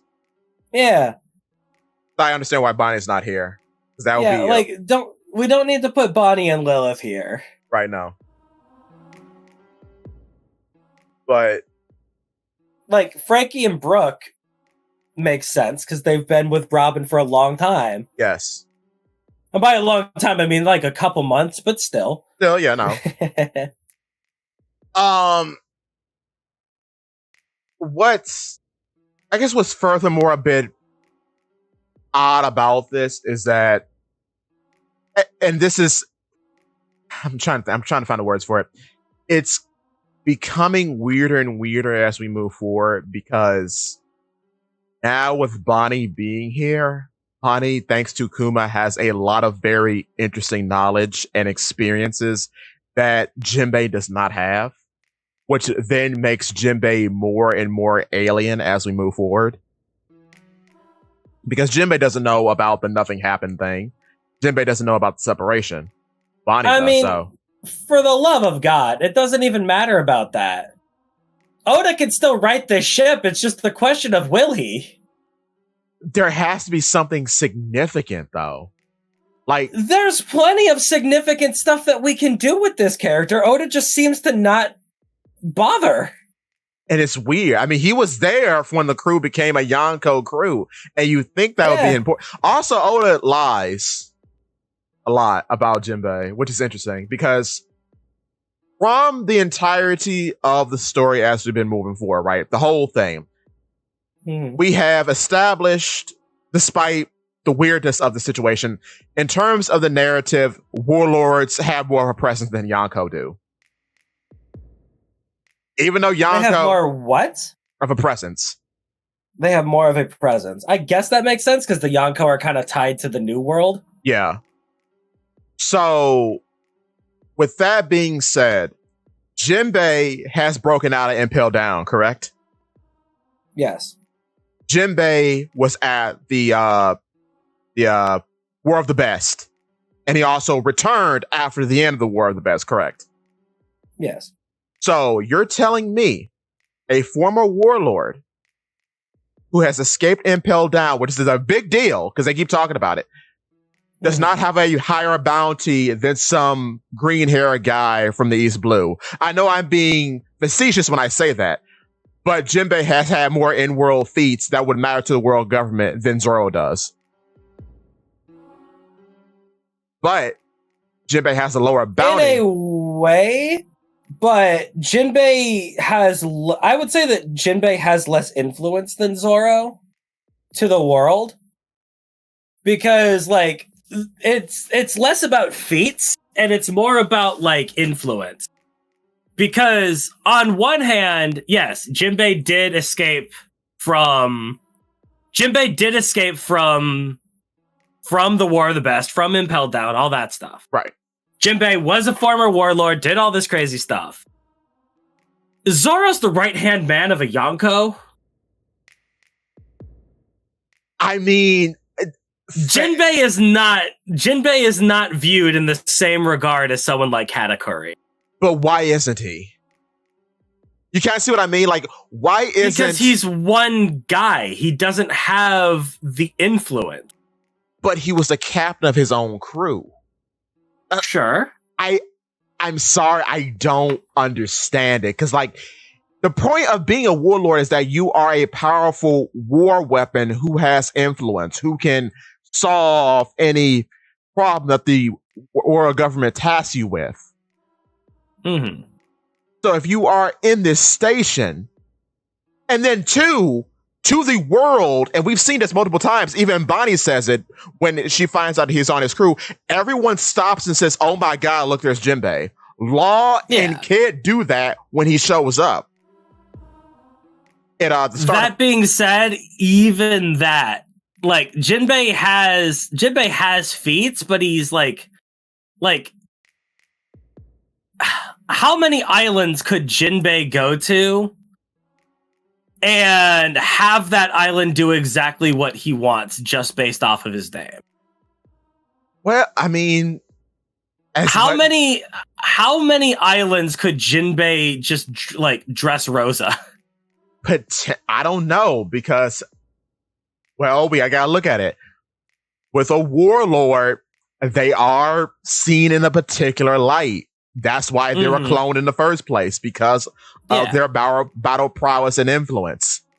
Yeah. So I assume he could do what Doflamingo could do. I mean, the Doflamingo situation is unfair because, like, that family has ties to Dressrosa specifically. Yeah. But, like, if he wanted to, for instance, he could take over Fishman Island if that's what he wanted to do. He could take over an island if he wanted to, but the world government knows that he probably won't do that. They got to know that he's got like some sort of like, they got to know something about how he operates if he works under them. No. Then again, they didn't really see that with Crocodile, so I don't know. Or Moria. Well, Moria's kind of a different case, but who do you think is going to be more important for the world government to take down? You have the head of two people. Who do you think is going to be viewed as more important? Boa Hancock or Katakuri? That's a hard question. I'm not even being facetious. That's a hard question. Because the problem with that is Boa Hancock is the empress of a whole island. So she is the warhead of an island of people who all know hockey. But Katakuri is also the right-hand man of a person who owns multiple territories. That's true.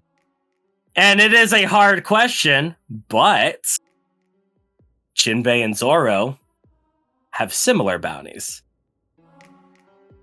Because of that. Yeah, and that's why I think therein lies the lie. Because Jinbei should be higher. And there's not that much of a difference either. I understand that. It's like, what, 100 million difference? Something like that. Yeah, the crater is small, but it's weird to me when we've established that like certain factors get you a high bounty. Like, for example, Buggy doesn't have the power. As far as we know, Buggy is not a powerful person. He's an influential person because of the people that he knows. Buggy is a powerful person to me, a guy who reads the newspaper. I mean, with my own two eyes. That's true, though. Buggy isn't a powerful person. He's the powerful person. Yeah. And how dare you throw shade on his name? Well, fair. Fair. Or like Mihawk. If Mihawk wanted to, he could take over any island. Yeah. But Mihawk doesn't really have influence. That's although hard. Now that he's working under Buggy, now he will. See, the influence part is hard because, like, then again, Zoro, dude from East Blue, from the ghetto of the sea knew about Mihawk. So it's like these guys have to have influence because people know who they are. They're in the paper most likely all the time. So it's like, yeah, but Mihawk's not erecting an army. That's true. Zoro can.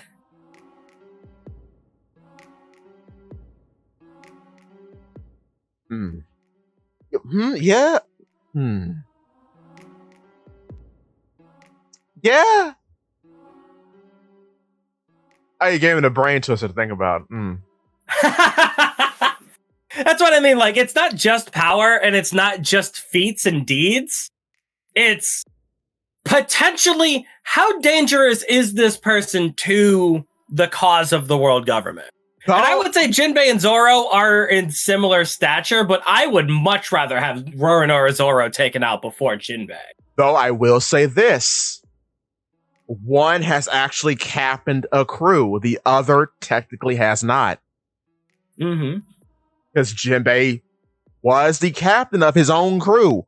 And he has served under someone prior in a leadership position, I guess, because I guess you could say Jinbei was the Zoro to Fisher Tiger at one point, seeing as how they were the only two that had bounties. Yeah. So, like, I don't know. He's captain a crew, but what have the Sun Pirates done? I mean, they were influential. Well, that's Jinbei, really. That's weird because we don't know if they had bounties or not. I guess Aladdin had a bounty.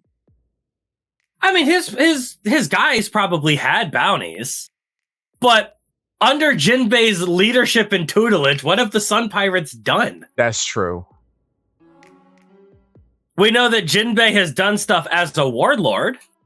Yeah. We know that he did stuff with Fisher Tiger, and he's hung out with Whitebeard and all this kind of stuff. But Fisher Tiger got kaput. Yeah. Jinbei pretty much became a warlord immediately. Yeah. Not immediately, but maybe a couple years after, right? No, yeah, true. If that. Yeah, true.